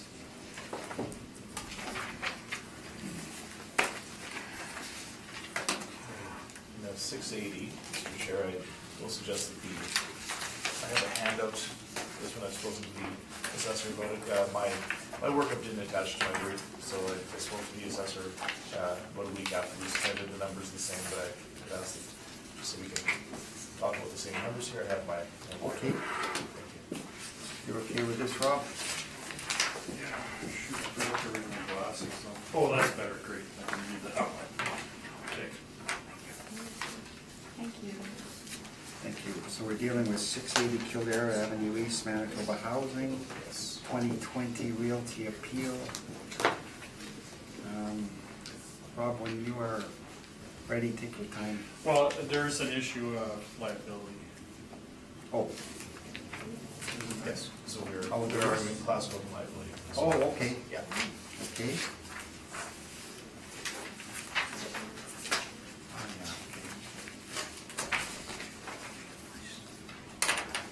Okay.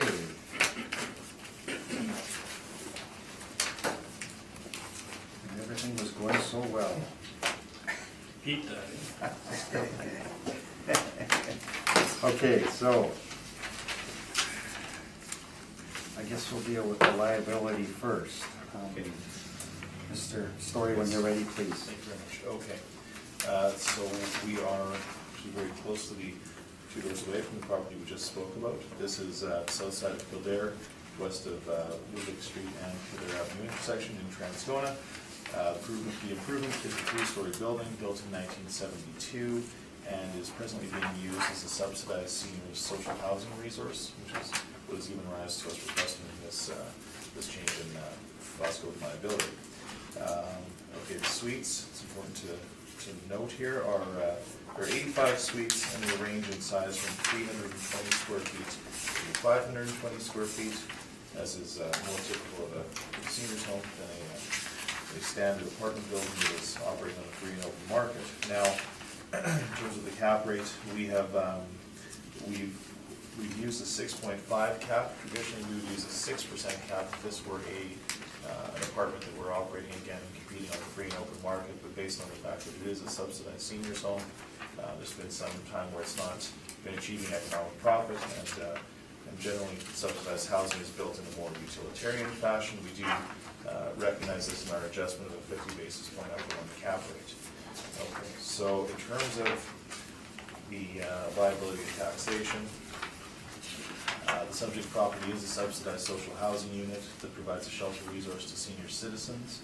The municipal act states that real property is exempt from taxation for school purposes where the real property, quote, is used by a nonprofit organization, charitable organization of the municipality as an elderly person's housing unit or hostel as defined in the Elderly and Infirm Persons Housing Act to a maximum exemption of 0.81 hectares. Okay, so the subject property is called Columbus Villa. It's a subsidized retirement home that's operated by a nonprofit group called Council Number 3853, and they are listed on the province's list of sponsor managed social housing. They're the Knights of Columbus. They are a nonprofit public charity registered with the CRA and included their legal disclosure that shows their charity number to show that they are indeed a nonprofit public charity. And we ask that the classified be amended to 40S. I have the exemption from the act. It shows what I just read to you here. Agent Opportunity has them listed. This is support services for older adults. It does show that the suite sizes are 360 to 525. The rents are indeed subsidized. I've included the City of Winnipeg sponsor, the Province of Manitoba's list of City of Winnipeg sponsor managed social housing for elderly persons. They are on this list. That's on the second page. I highlighted it. And with all those points taken into consideration, we do ask that the class code liability be amended. Now, would you like me to deal with value now as well? Or? No, let's deal with the liability first, please. Thanks. Thank you, Mr. Story.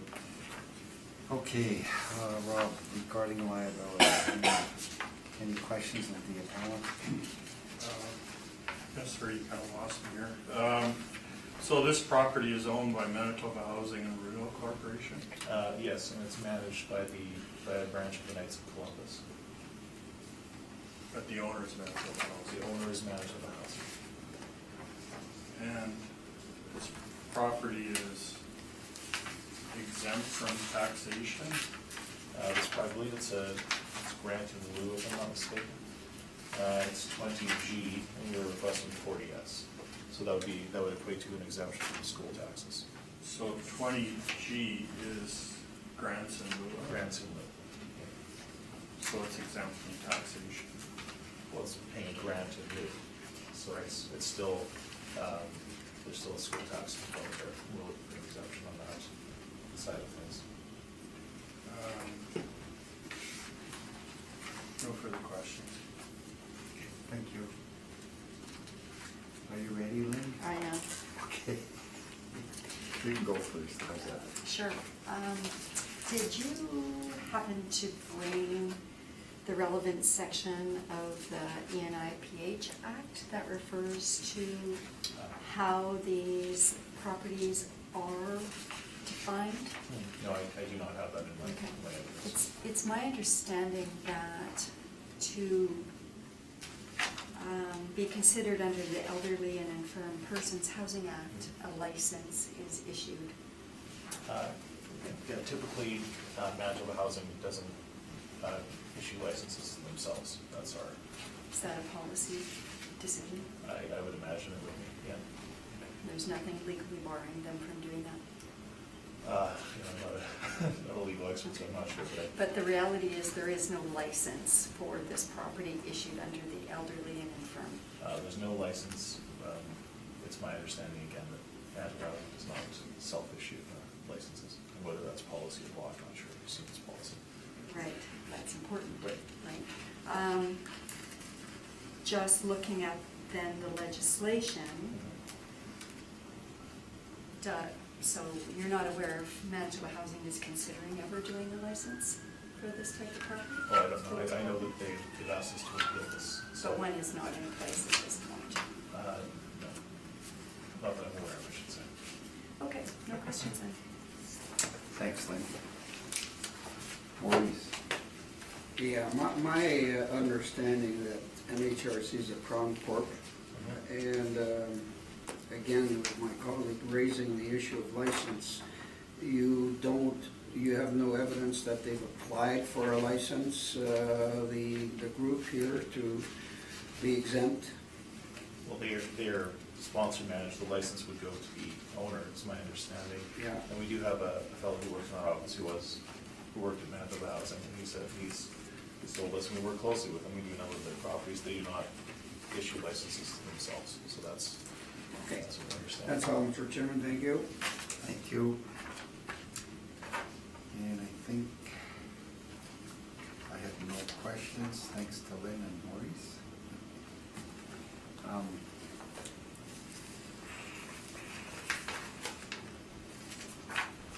Okay, I think we'll consider the evidence presented.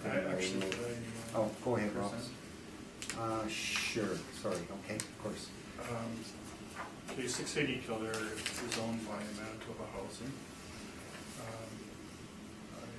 Many years ago, I represented housing, and this was a test case building for doing valuations for Manitoba Housing properties. So I'm somewhat familiar with the building, but I haven't been into it recently. So the first part of the Municipal Act states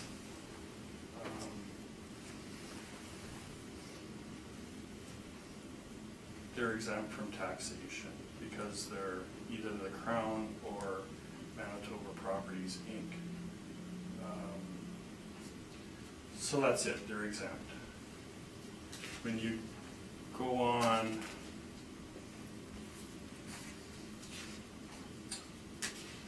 probably the most important thing that I saw, we discussed this with my supervisor. If you look at the Manitoba Housing and Renewal Act, it says the corporation is an agent of Her Majesty and right of Manitoba, property rights and obligations. All property rights and obligations required were incurred by or vested in the corporation under this act or any agreement entered into under this act, whether in its name or the name of Her Majesty right of Manitoba, or property rights or obligations required or undertaken for and on behalf of Her Majesty and right of Manitoba. So that's pretty clear. The thing that grants in lieu of taxes, in lieu of the payment of taxes, the corporation shall make annually to any municipality or local government district in which land or property of the corporation is situated, grants towards the cost of municipal and school services in amounts fixed by the board. When I first read this, I thought it meant the Board of Revision. And when we discussed it, it means the Board of Manitoba Housing and Renewal Corporation. And all the way along, I've always said, because this is a higher government, they could choose to pay grants that they deem are fair, or that the board says are fair, their board. They choose to pay grants in lieu of, and until we're instructed by Manitoba Housing directly, I don't see how we can change that. It says in their act they have to pay them. It says that they're exempt from taxation. So if you go on to the school taxes, that's taxation. So we can't pick and choose a la carte menu. Well, you know, this sort of applies. They're not a registered charity. They're not a nonprofit group. They're HMQ. So I don't see how we have any discretion here unless these acts are changed. And for several reassessments now, we've been arguing this, and like I said, I've said all the way along that you know, we have no discretion, and that's what we strongly believe. So I would ask that you maintain the current classification of 20 grantable. Thank you. Thank you. Just one thing that you mentioned, this is not a nonprofit. The act clearly says this is the Manitoba Municipal Act, says under exemption from school taxes, section 23 is used by a nonprofit organization, charitable organization, municipality as an elderly person's housing unit or hostel. Right? Now this is the Knights of Columbus. We're running a subsidized seniors home out of this property, and that absolutely falls into the purview of exemption from school taxes. So that's something I to say about I believe it ought to be exempt from Okay. school taxes. Anybody have any questions of Mr. Lucky? I have no questions, thank you. And neither do I. Okay, so that, we're gonna consider both arguments or presentations, and we'll discuss it in camera, and it'll be in our order, okay? Thank you. Okay, so I guess, Mr. Lucky, shall you start with the value, I guess? Thank you. Let's do that. Sure.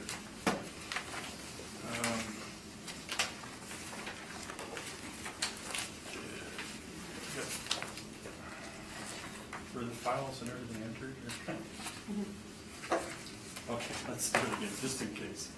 File number 19-3672 is roll number 0900128530. We have a property at 680 Calera Avenue East. This is a 3-story building built in 1972. There's 85 suites.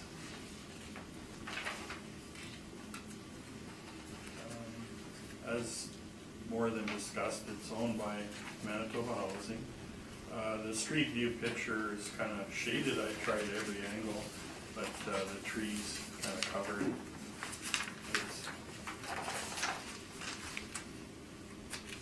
It's a masonry building. And on the next page, the site plan of that is the rent. So we use market rent, and to arrive at that, I used, on page actually 4A, it shows the subject.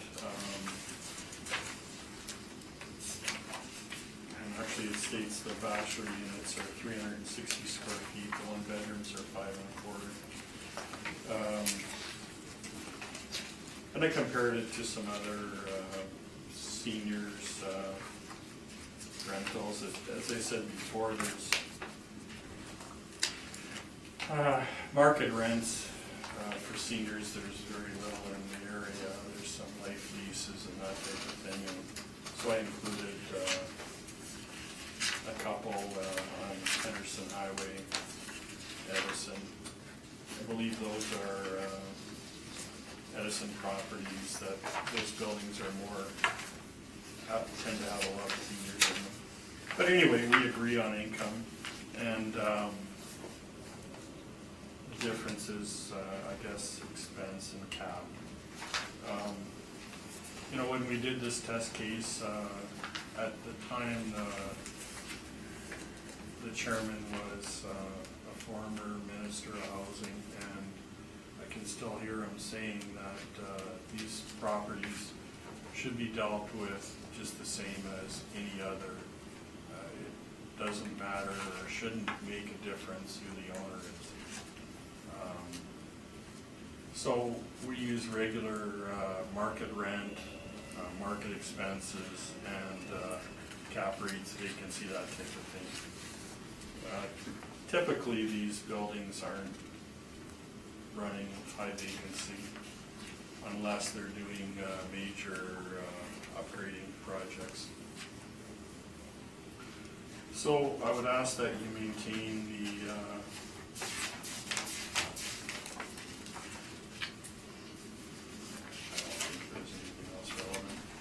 maintain the assessment of $6,808,000 or $80,000 per unit.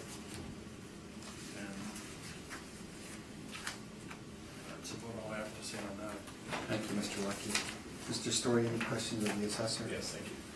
Okay, so this is a building built in 1972, effective age of 72, and so we can agree that there's likely no permitted work that has given rise to an age variant on this property.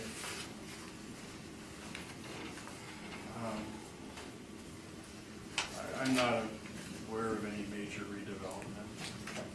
Now, there's no basement area, so that would indicate to me that any storage would have to be done in suite or off-site, is that correct?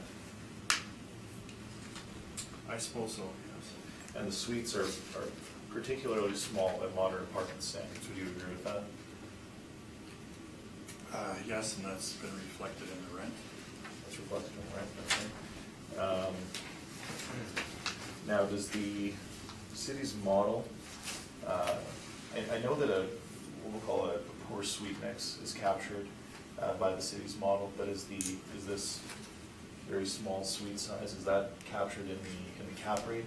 Does the model capture that in the cap rate at all, or is it just in the rents?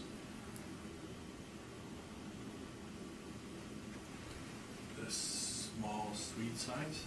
Yeah, when you've got How would you suites that are- capture that in the cap rate? Well, I'm just wondering, if I'm an ex-proven purchaser and I'm looking at this property, I'm likely gonna have to re-demise this entire building to have it perform in a free and open market. It'd be pretty difficult to rent a 360 square foot bachelor suite, would it not? I don't think they have any trouble. Did you distinguish, like, did you do some sort of analysis of suite sizes of your cap rate buildings? Well, I'm gonna suggest that, is it not typical for social housing, particularly senior social housing, to have much smaller suite sizes than we typically see on the market? Well, as I said, Manitoba housing's typically modest, and we've reflected that in the income, and we lower the quality of the buildings. However, the buildings are well built, they're solid concrete. The finishing, so there's tile floors instead of vinyl, but, I mean, that's maintenance. Right, would you not say that many of these social housings, they've not been achieving economic profit for their lifespan, is that fair to say? Well, I don't think they were intended to run a profit. Right, and they're generally constructed under limited dividend agreements, is that typical? No, that's something else. That's not typical? Limited dividends are a different category of buildings. Right, but CMHC tends to underwrite these mortgages, and there's a caveat that runs with the property that's called a limited dividend agreement, where an owner can't, that's what keeps it in the social housing rental realm, correct? A privately owned limited dividend properties, a completely different category. Okay, all right, so, and you have mentioned that they're modest, we can say that they're likely more utilitarian than a performative asset. This is not meant to perform on the free and open market. Social housing, little vacancy, but that's because there's generally waiting lists, right? The buildings are, Manitoba Housing is starting to sell buildings, and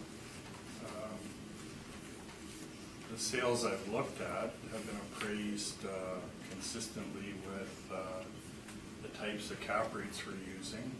Some of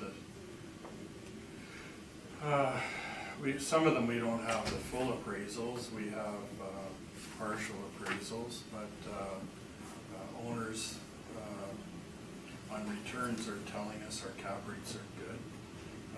These properties, there's no reason to expect them to be disliked by the market. Okay, so you mentioned Manitoba housing assets that are selling to the free and open market. Are those selling with the income streams in place, or are those generally being sold and purchased to renovate and reposition on the market? Well, I don't know what Manitoba Housing's wishes are. They never told me, but they are selling, and I've talked to appraisers that are appraising them. And apparently we'll be seeing more coming on stream in the near future. And like I said, this building's solid concrete. The previous one is wood frame, so the quality of construction's good. The location's good. You know, it's near shopping and schools. The suite sizes are smaller. Sorry, I think we're getting off topic. Well, I'm asking you, the next prudent purchasers of these Manitoba housing assets, are they not typically purchasing these assets at a discount to renovate them, reposition them on the market, depressing cap rates and leading to a discount rate? Is that not what we're talking about? Look at St. Mary's downtown, for example, it's a great example, right? I don't think he was Okay, able that's to fine. answer that Okay, question. I think those are my questions. Yeah, thank you. Thanks. Okay, Lynn, any questions? No, I have no questions. Thank you. Maurice? No questions, thank you. And I have no questions either. Mr. Story, when you're ready, please. Okay, thank you very much. 680 Kildare Avenue East. And this is in Toronto, owned by Manitoba Housing. We've got 85 suites. Now, we've got, here's the breakdown, we've got 1 2-bedroom suite, which is generally, these assets would generally be used by a caretaker, is my understanding. And again, the bachelors are 360 square feet, and the 1-bedrooms are 525 square feet. 3-story building, built in 72, and again, for the purpose of this assignment, we are disputing the assessor's cap rate of 5.3%. Now, had this been a regular, we'll call it a building that's a that's competing in the free and open market, and if it was built for that purpose, we would suggest that a cap rate of 6% ought to be appropriate, but based on the fact that this is social housing, has been built in what we'll call a more utilitarian fashion, would generally have utilitarian finishings, and has a suite size that I would suggest is not typical of the market, with bachelors at 360 square feet, one bedrooms at 525. We've adjusted the cap rate up by 50 basis points, so we've used a 6.5 cap on this asset. Now, in my handout, I've showed you how we've come to this value of, we're going to suggest $4,829,000.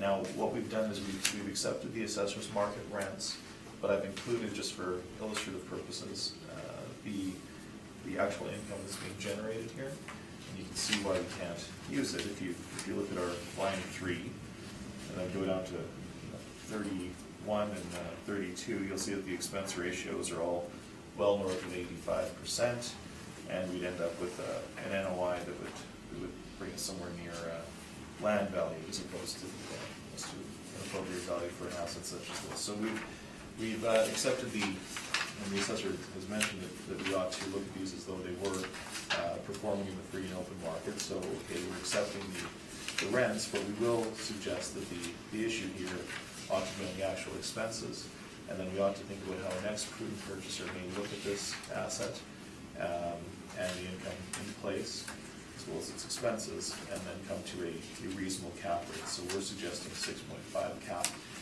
is more reasonable. The other point of contention here is that the assessment department is modeling a 49.3% expense ratio, and we're showing that when we use our actuals stabilized, we get a ratio of 55.9%, and then the R&M is 1,337 per suite, which again seems reasonable.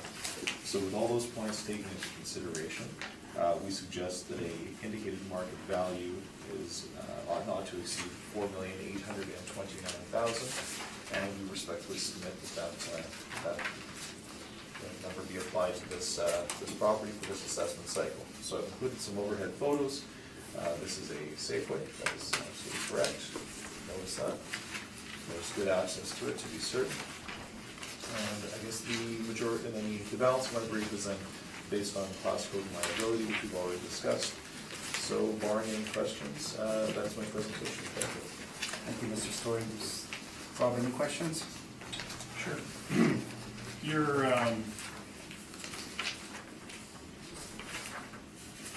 line on your, I guess, revised end statement, line item 19, advertising and leasing. I didn't see that in the I&E. Never heard of Manitoba Housing advertising. It's interesting. Okay.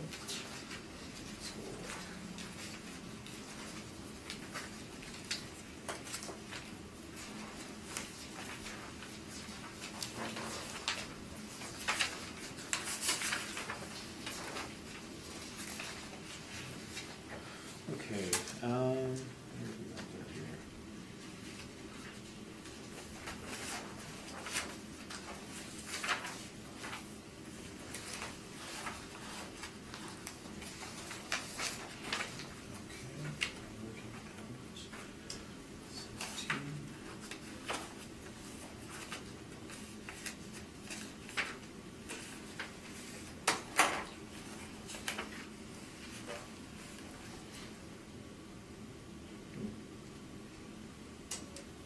Yeah, no, I'm not sure. I'm just looking at the statement here. I'm not sure where that's from. It's, I have to look into that, it seems.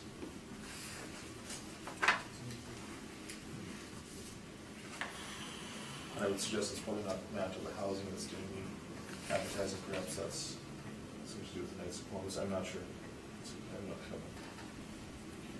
Okay, and the line item 24, the Cablevision TV, that's not in the statement either, or I didn't see it.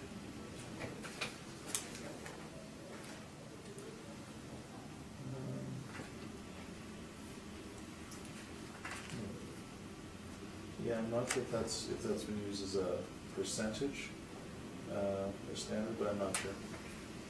I know that a lot of the Manitoba housing statements are not as in-depth as a private owner, so I'm not sure that may be a function of percentage. But I don't know, I can't verify it. Percentage of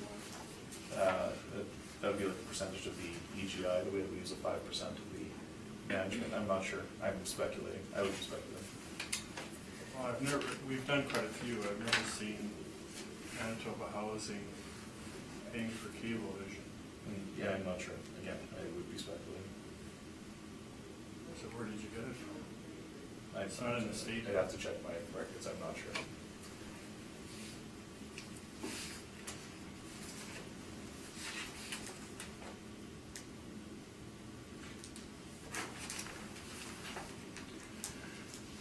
I guess, Mr. Chairman, it's inconsistent information. These are the income and expense statements from housing. There's no cable TV, and there's no advertising. So when we did this assessment, we weren't aware of these expenses, if they were true. You know what, I'll state it simply. If you add the $52,000 that's declared in expenses, it sounds like, or there's no evidence that they're there, it brings the appellant's NOI up to about $365,000. It's 65,856, so we'll consider the evidence presented, okay? Okay, thank you. Okay. All right. Lynn, any questions? The appellant? No, I have no questions. Thank you. Maurice? Well, there's one minor one, but I've got another one as well. On your, I'm being a little picky here, but it's line, I guess it's gas, I guess. Line 22, maybe? Okay. So I see the actuals for 2017 was 845. You're using the previous year of 1684. Right. So, I mean, was there a credit there? What's the reason why you haven't used the actuals like you use all the time? Right, because the It's 845. only $839, but I'm looking at sort of how you proceed when you do this. Yeah, that seems atypical, that seems low. Now that's half of the prior year. Generally, we see utilities going up year after year, so we defaulted to the previous year as the most typical. But yes, you're correct, we would generally use the most current year, though that seemed out of sorts.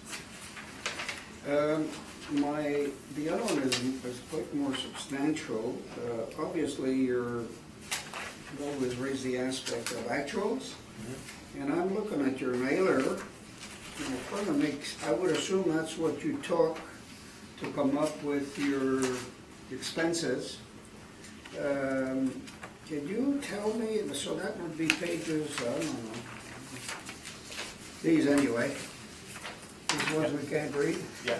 Yeah. Okay, so I've tried to figure out your expenses of $397, $641, Yeah. and I mean, I'm assuming that this is what you've used to try to come up with your $397. Could you, in a summary fashion, tell me how you've compiled those to come up to $397? How we compile all Because that this. would be the mailer, I would assume. Right, yeah. Well, There's subtotals here. Administration, 45,690, okay? You follow? yeah. On the first page? Yeah, follow. Then we keep going, and then we get to the next page which is repair maintenance total. Then there's a total operating expenses of 187. I would assume that this is over and above the 45,000. Sorry, I'm trying to follow you to the 187 here. You see, that's, I don't know if there are other subtotals.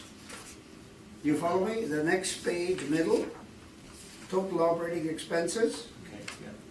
187, 141. And then there's another area which is taxes and so on, and that came up to 60,000, that's the bottom line there. Yeah.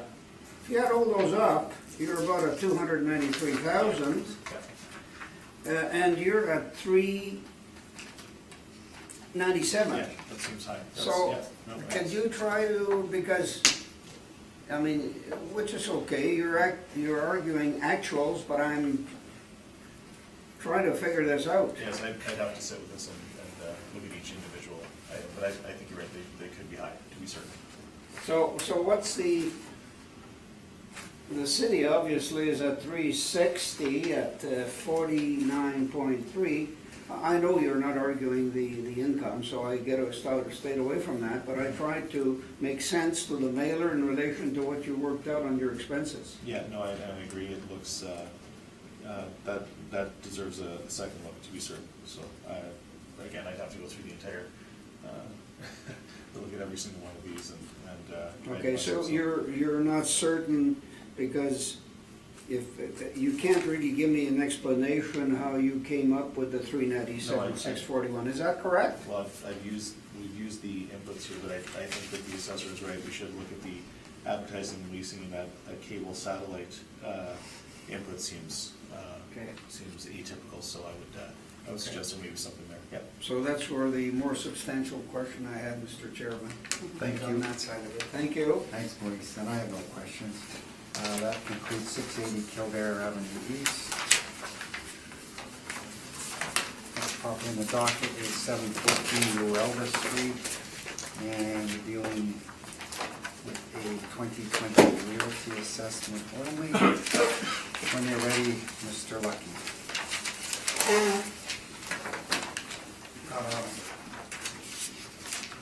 Excuse me, it's darn cold. File number 19-2988, roll number 0206116200, 714 Luelda Street. We have 3 buildings, 2 stories. Call these walk-up garden apartments.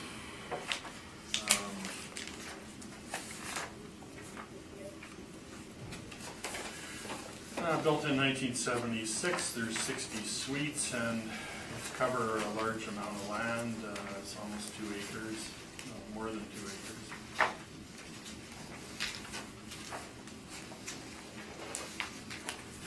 Have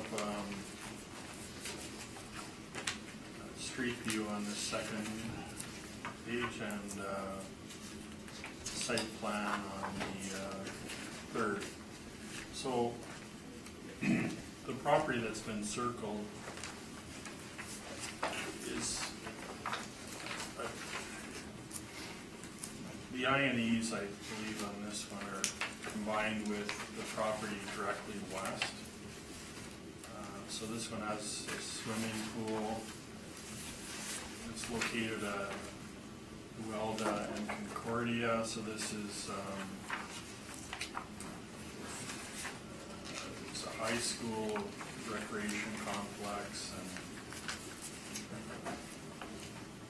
to the east is I believe that's the hospital. In any event, we have on page 3,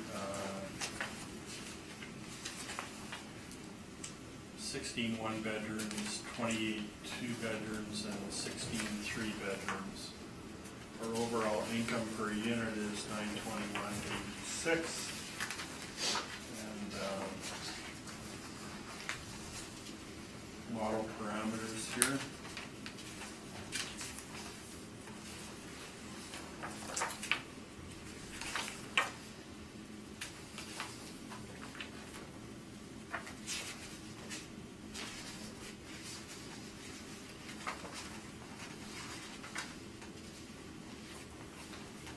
And I would ask that you maintain the assessment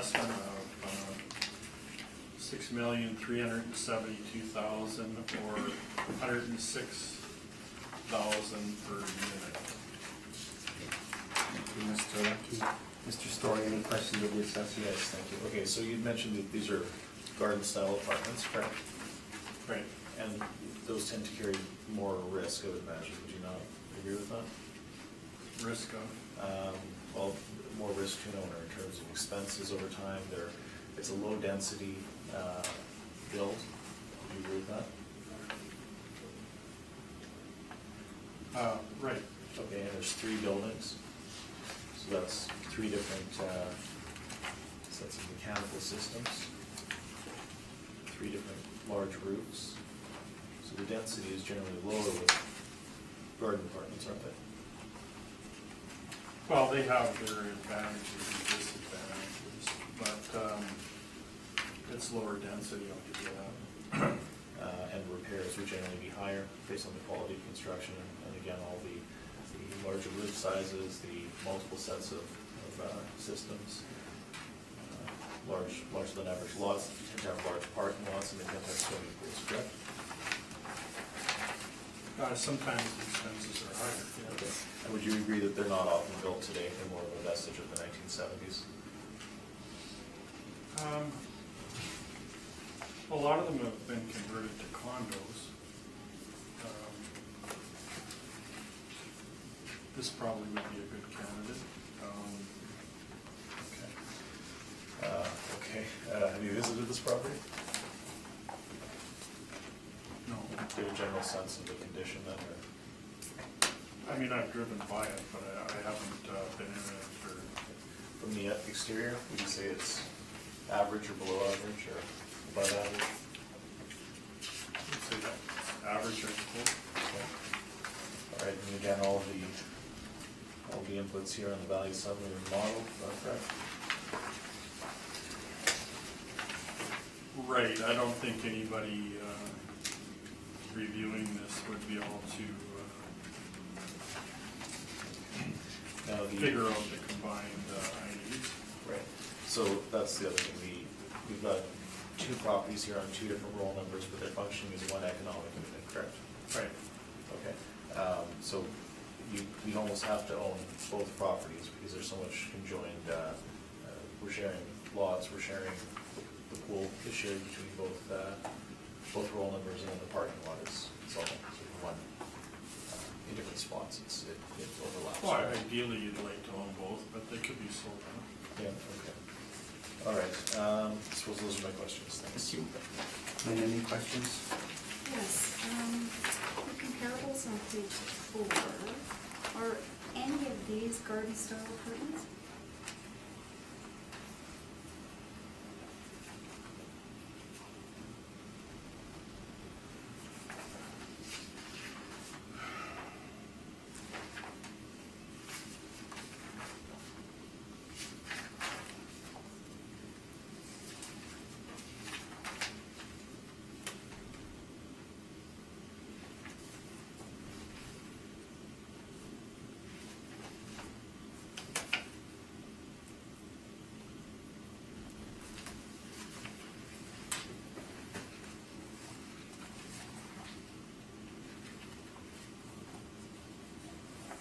I honestly couldn't tell you. Okay. Would that make a difference in terms of rents, garden style versus not garden style? I mean, these are desirable in a few different ways. They could be tenant paying the utilities if they're electric baseboard.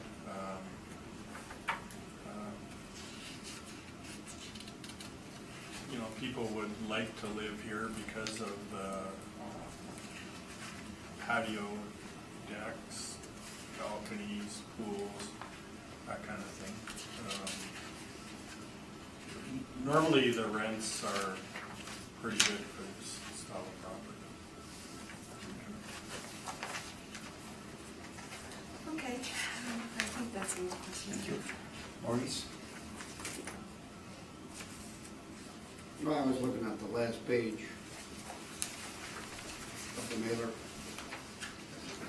But the problem, I guess, that on this one, if you look at the notes, one, because we're allocating this 50% and is an estimate only, the third line. For the above allocation of revenues and expenses, it is estimate only. However, they do come up with some figures on the right column. And I was comparing the rents, including parking and so on, but there was no vacancy there, so 641 and you had 646 of the city, so it's fairly close, but I'm just trying to make sense of this, and the expenses were quite a bit higher though. You haven't looked at this, have you? Did you compare it to what your model gave you? I didn't notice this page that was broken out. I looked at the other ones to tell you the truth. Yeah, well, I started with the other ones, but I knew it didn't make sense, then I kept going.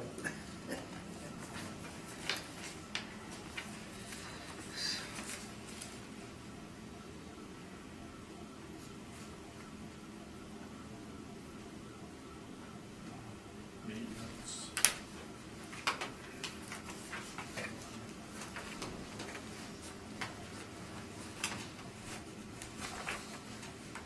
Maintenance is almost 3,000 a year.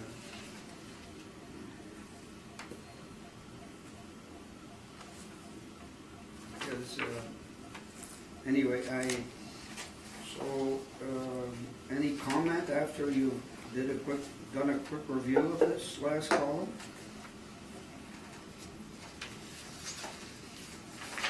It looks like, as you pointed out, our income is pretty much right on. The expenses, we differ. Although this maintenance, I don't know what's included in there. It could be capital. I don't know. There's no breakout of the maintenance. Okay, we'll see what the appellant has to say. Thank you, Mr. Chairman. Thank you, Maurice. I have no questions. Mr. Story, when you're ready, please. Yes, thank you. Okay, so this is Concord Gardens, 714 Water Street, as we mentioned. These are garden-style apartments. Now we're dealing with one roll today, but the way that we've treated this asset in the past, the way that the owner treats it is one complex. Now they're virtually identical, so we come to a value for the entire complex and then apply a rate of 50% to account for, we're dealing with half of the subject roll number. So this property is comprised of 965 Concordia and 714 Luelda. We're looking at 714 Luelda today. This is on 2.1 acres. Now, 965 Concordia has 60 of the 120 total units, including 12 one-bedrooms, 32 two-bedrooms, and 16 three-bedrooms. Okay, and the complex has in-suite laundry units, and of course a seasonal outdoor swimming pool, and that's to the benefit of both roll numbers. Okay, now for the purpose of this assignment, the assessor is using a cap rate of 5%.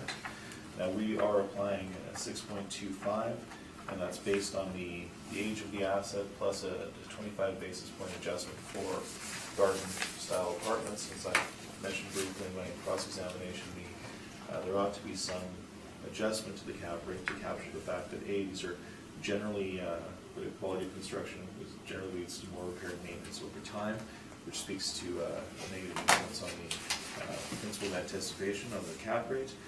We also have multiple buildings that require multiple systems of their own, which is atypical of single unit multifamily assets.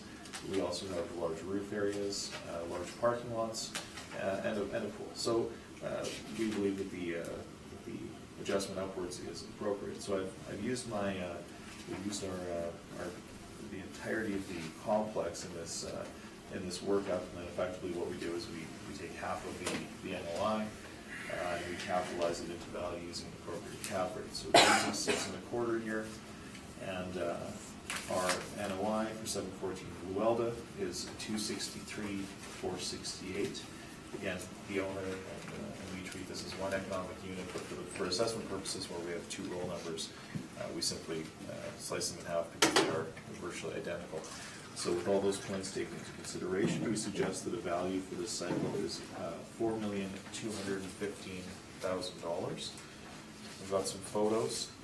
I did visit the site yesterday. I will suggest that there appears to be some deferred maintenance. The stairs are sort of mismatched, and certainly requires paint. And it's, I would not say this is an objectively fair or good condition. Now, I've got the construction-related permits as well. That's on page 12 of my brief. And we can see in 2002, they made a storage shed. They constructed a storage shed in the common center area.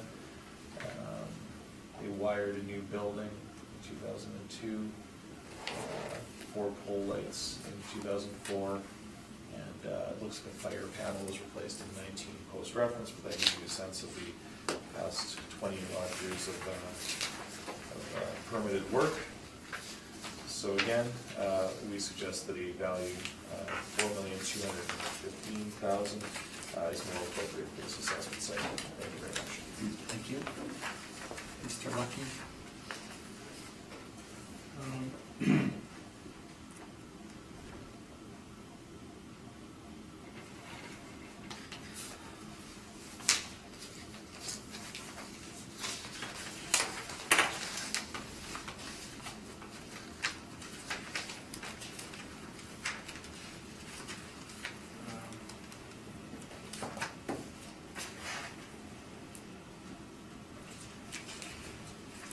It's hard to concentrate with that thing buzzing right out in my ear.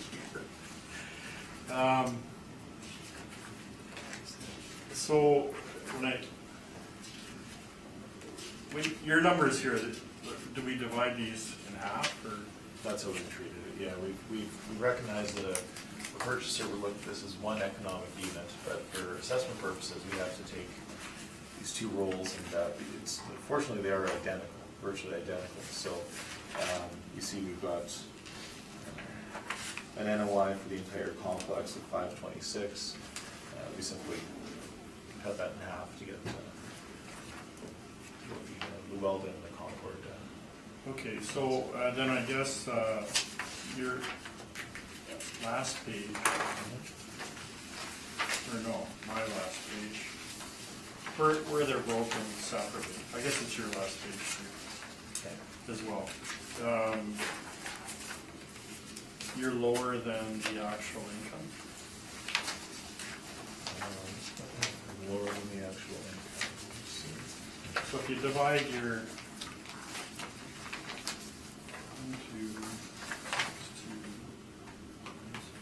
630. you're 10,000 lower than the actual income. In terms of my potential gross market rent, half, is that what you're suggesting? Well, half of 1262,979 is 631,489 or 490. Yeah, that's fine. This statement, this would include vacancies, so this would be the actual collected. I believe they have vacancy taken out, do they not? Let's have a look.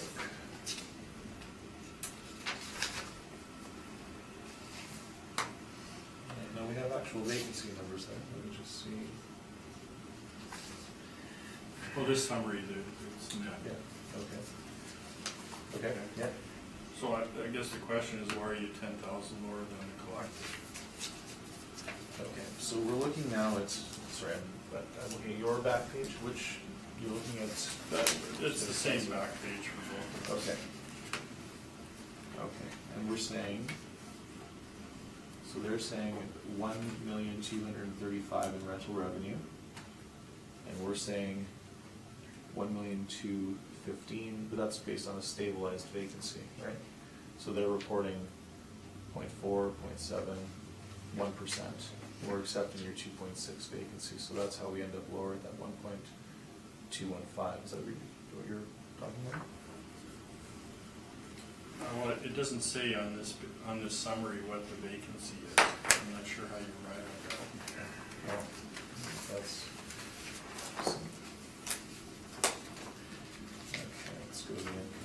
Expense. Level.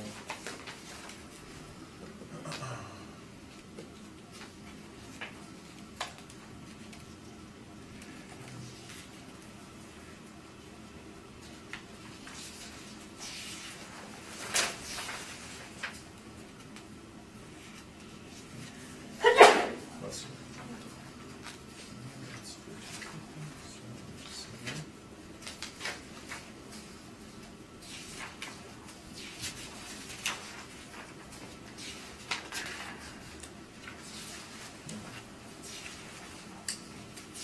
Anyway. They have the vacancy loss here in the statement. Rental net of vacancy loss of 8,231 and 15 is 4,920. So they do provide a figure there.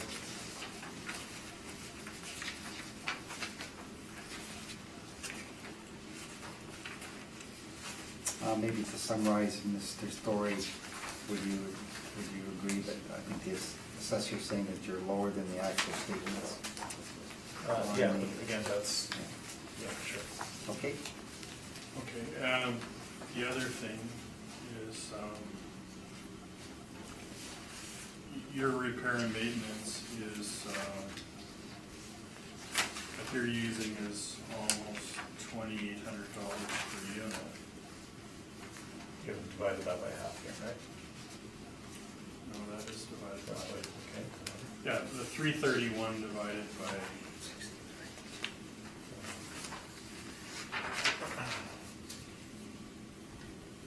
$120,000. 2,000. no, I have 2,759. 2,000 per suite? 2,759.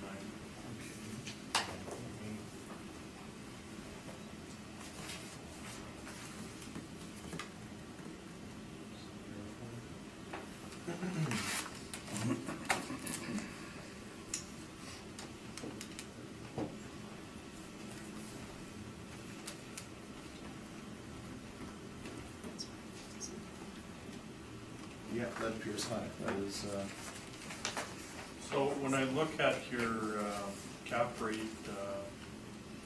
comparables, 215 La Vérendrye is a similar age townhouse complex or property. And there you excluded 2,210 repair and maintenance, calling it CapEx to get it down to $500 R&M per unit. So if we're using these higher cap rate properties and then comparing them to units where we've taken away the risk with almost $2,800, aren't you double counting? Like, isn't there a double standard being used? okay, so we're not using garden style apartments in our cap rate study, right? I think we've all agreed that, or at least, somewhat agreed that garden style apartments tend to lead to higher repair and maintenance ratios. So I don't think we would generally use those in a cap rate calculation. Well, townhouses would be the highest, Townhouses would be because nice. there's only one unit per roof. This has 2 units per roof. Like you said, the larger roofs. Right, yeah, well, larger roofs, and then also there's independent systems in these buildings, multiple buildings. So these are the numbers that, these are site specific. That's. So do you have a breakdown then of these expenses that show if some of this 2,759 is capital? Sorry, some. I don't see any breakdown in here of the repair and maintenance. So, No, there's not a breakdown of repair and maintenance. It's my understanding that CapEx is removed from there, but I don't have a breakdown.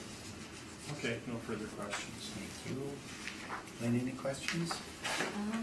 Just really minor. There's a different suite mix that you're using than the assessor. Oh, okay. The assessor's got 16 one-bedroom and 28 two-bedroom, the totals are the same, Right.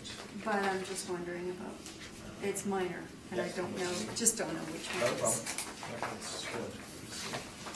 So check how the, okay.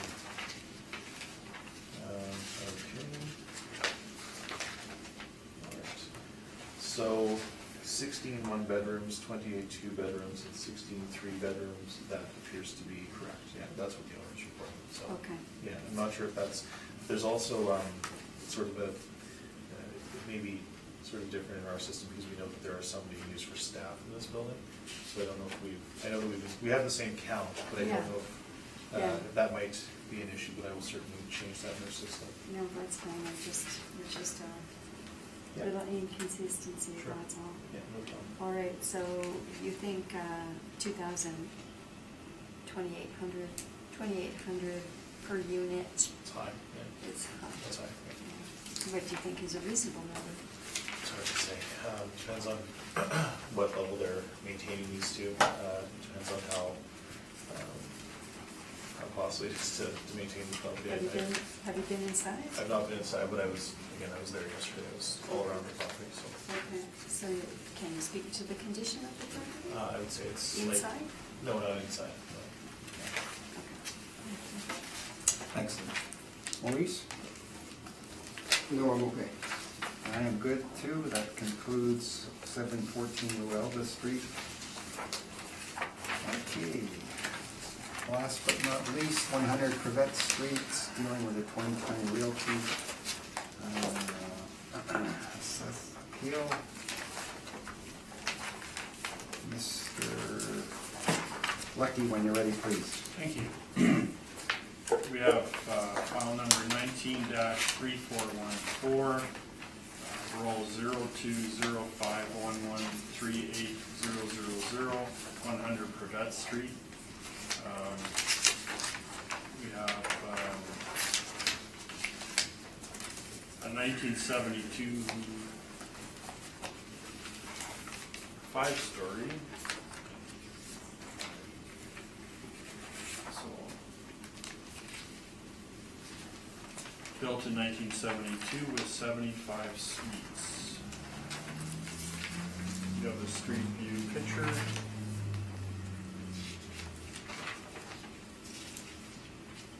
And this is located on Prevette, next to 120 Prevette.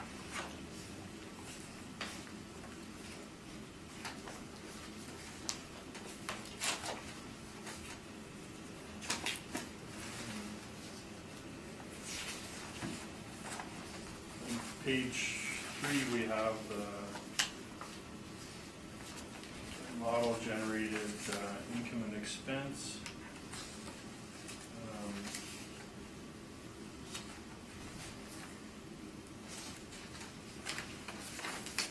We have 31 one-bedrooms and 44 two-bedrooms, which again is a fairly high bedroom count for a building of this vintage.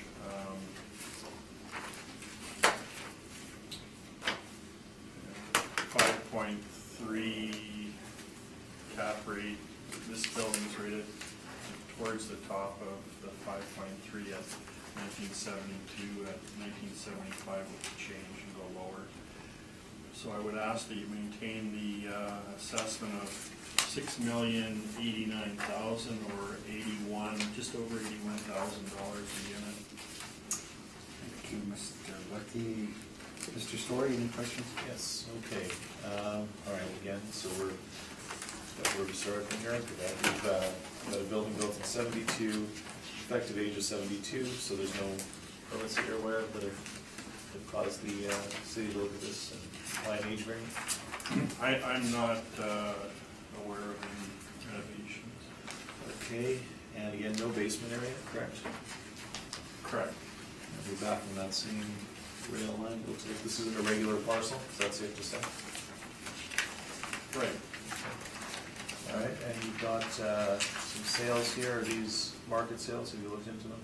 The non-arm's length or? I didn't investigate them. '07 is very old, in our thinking. There's been extensive increases since then. Okay. All right, so page 3, now, are these are all model generated inputs? Right. And it looks like the expense ratio of 59.25 is higher than some of the other buildings that we've seen today. Is there any, what would give rise to that?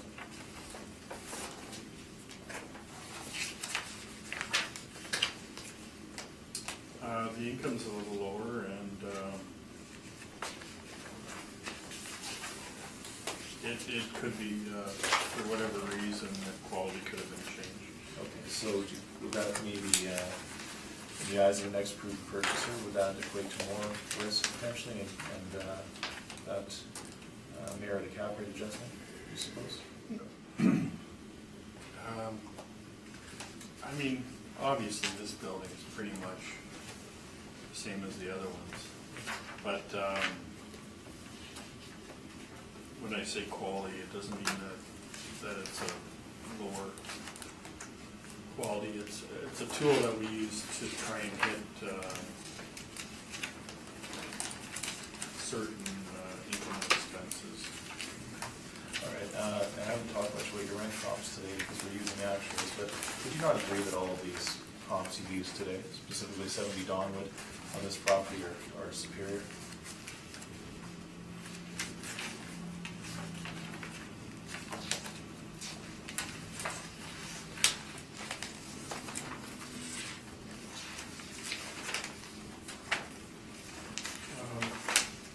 No, Donwood has a much lower bedroom count. It's got 2 bachelors, and it's got a much lower 2 bedrooms. Have you seen any images of 70 Donwood? Get a sense of the quality?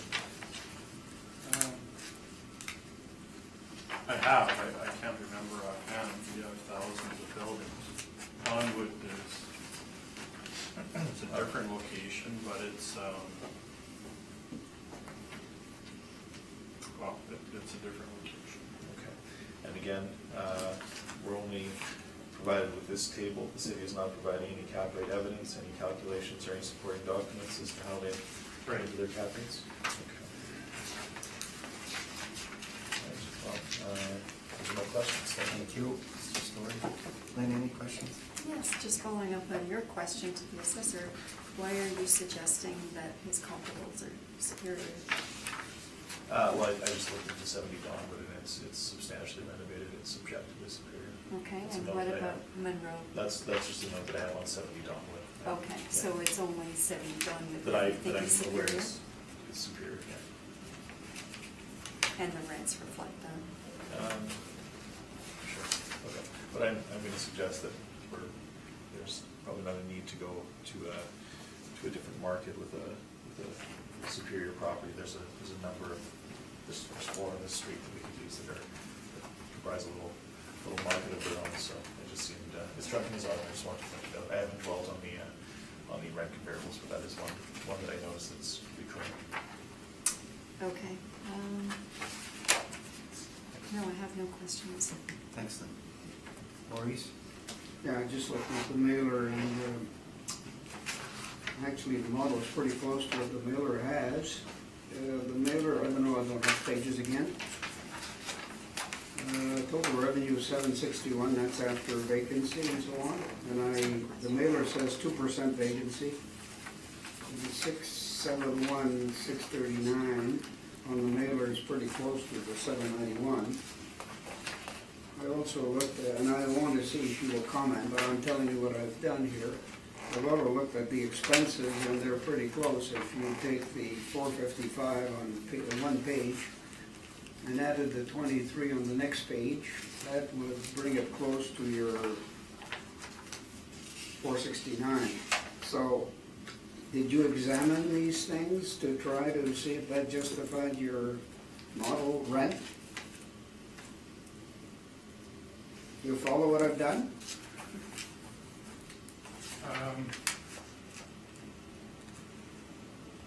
Yeah, the model, the income isn't far off.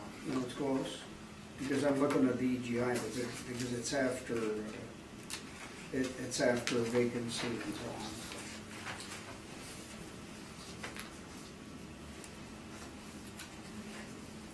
So you didn't examine this before? Not in depth, no. Okay, thank you. Thank you, Maurice. And I have no questions. Mr. Story, minority, please. Thank you. All right, so 100 Quebec Street. This building was built in 1972. It's a 5-story asset with 31 one-bedroom suites and 44 two-bedrooms. The city's suggesting a value of $6,089,000. We're suggesting that $4,852,000 is more appropriate. So again, we're in East Kildonan. We're at the intersection of Brevet and Monroe. And there are, again, 31 one-bedroom units, 44 two-bedroom units. And we have a small seasonal outdoor pool. The city records indicate a total site size, excuse me, of 74,052 square feet, and it is zoned for multifamily. And we note that there's this is an irregularly shaped lot. So for the purposes of this assignment, the assessment department is using a modeled cap rate of 5.3%. We are disputing this and suggesting that a cap rate of 6% is more appropriate based on our study. So that leads us to a resulting market values of April 1, 2018 of $4,852,000. Now, follow me to page 6. I've got my income workout. Now you'll notice, the first thing you'll notice in this building is that there are a high number of discounts, and they are rising. So that's something to be remarked and has been captured here.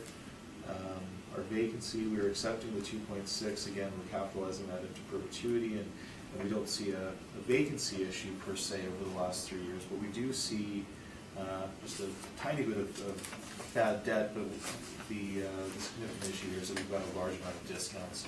You can see that on the second line. Okay, so when we've accounted for our extra income that comes by way of laundry, parking, and what we'll call miscellaneous, we come to an EGI of $756,549. The assessor's at $791. Excuse me. Our total expenses are actually lower than the model number that the assessor is using. We're at $465. They're at $469. The percentage is slightly different. They're at 59.3. We're at 61.5. So in the grand scheme of things, we're really talking about cap rate here. We're suggesting that 6% is more appropriate. The assessor is using 5.3. And again, our R&M is 1,584. So with all these points taken into consideration, our net operating income capitalized at a 6% cap rate leads us to an indicated market value of $4,852,000, and we suggest that that's an appropriate value and respectfully submit that this board amend the value for this site. If you come with me to page 9, please, that's the beginning of my appendices. You can see the exterior of the building. Now, this is in line with the other 3 that we've spoken about today. They're all kind of in a row. You can see the interiors have been refreshed indeed. It starts on page 10.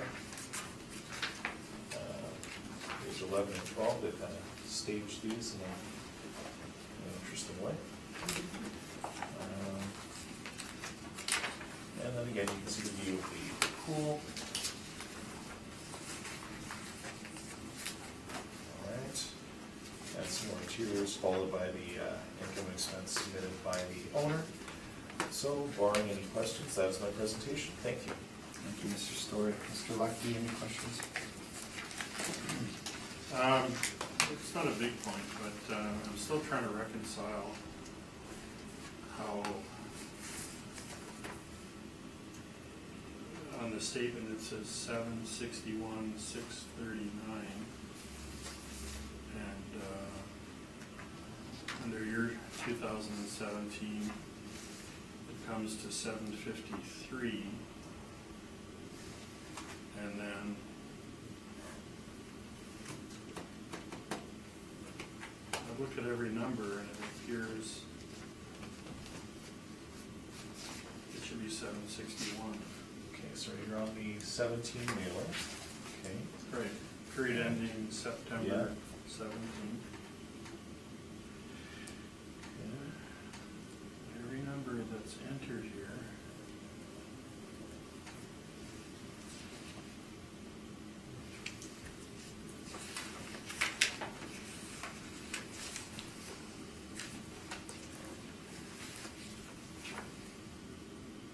Sorry, your question is, Well, I guess if the actual was 2.6, and you're using 2.6 vacancy, and ours is 2.6 vacancy, we agree. The gross is 794,536, and you agree with that. However, the bottom line is on the statement, 761,639. Under year 17, it comes to 753,832, and it looks like all the numbers. okay, now. Hold on, so now we go back to this.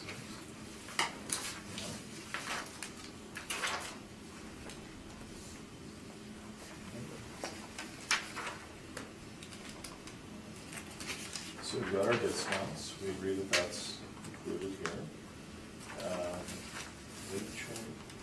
This only thing could be, I don't know.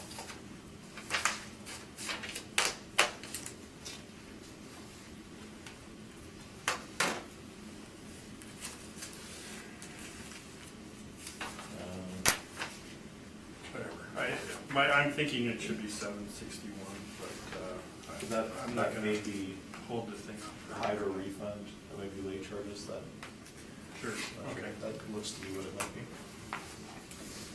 Anything else, Rob? No further questions. Lynn? I have no questions. Maurice? No questions, thank you. I have no questions either.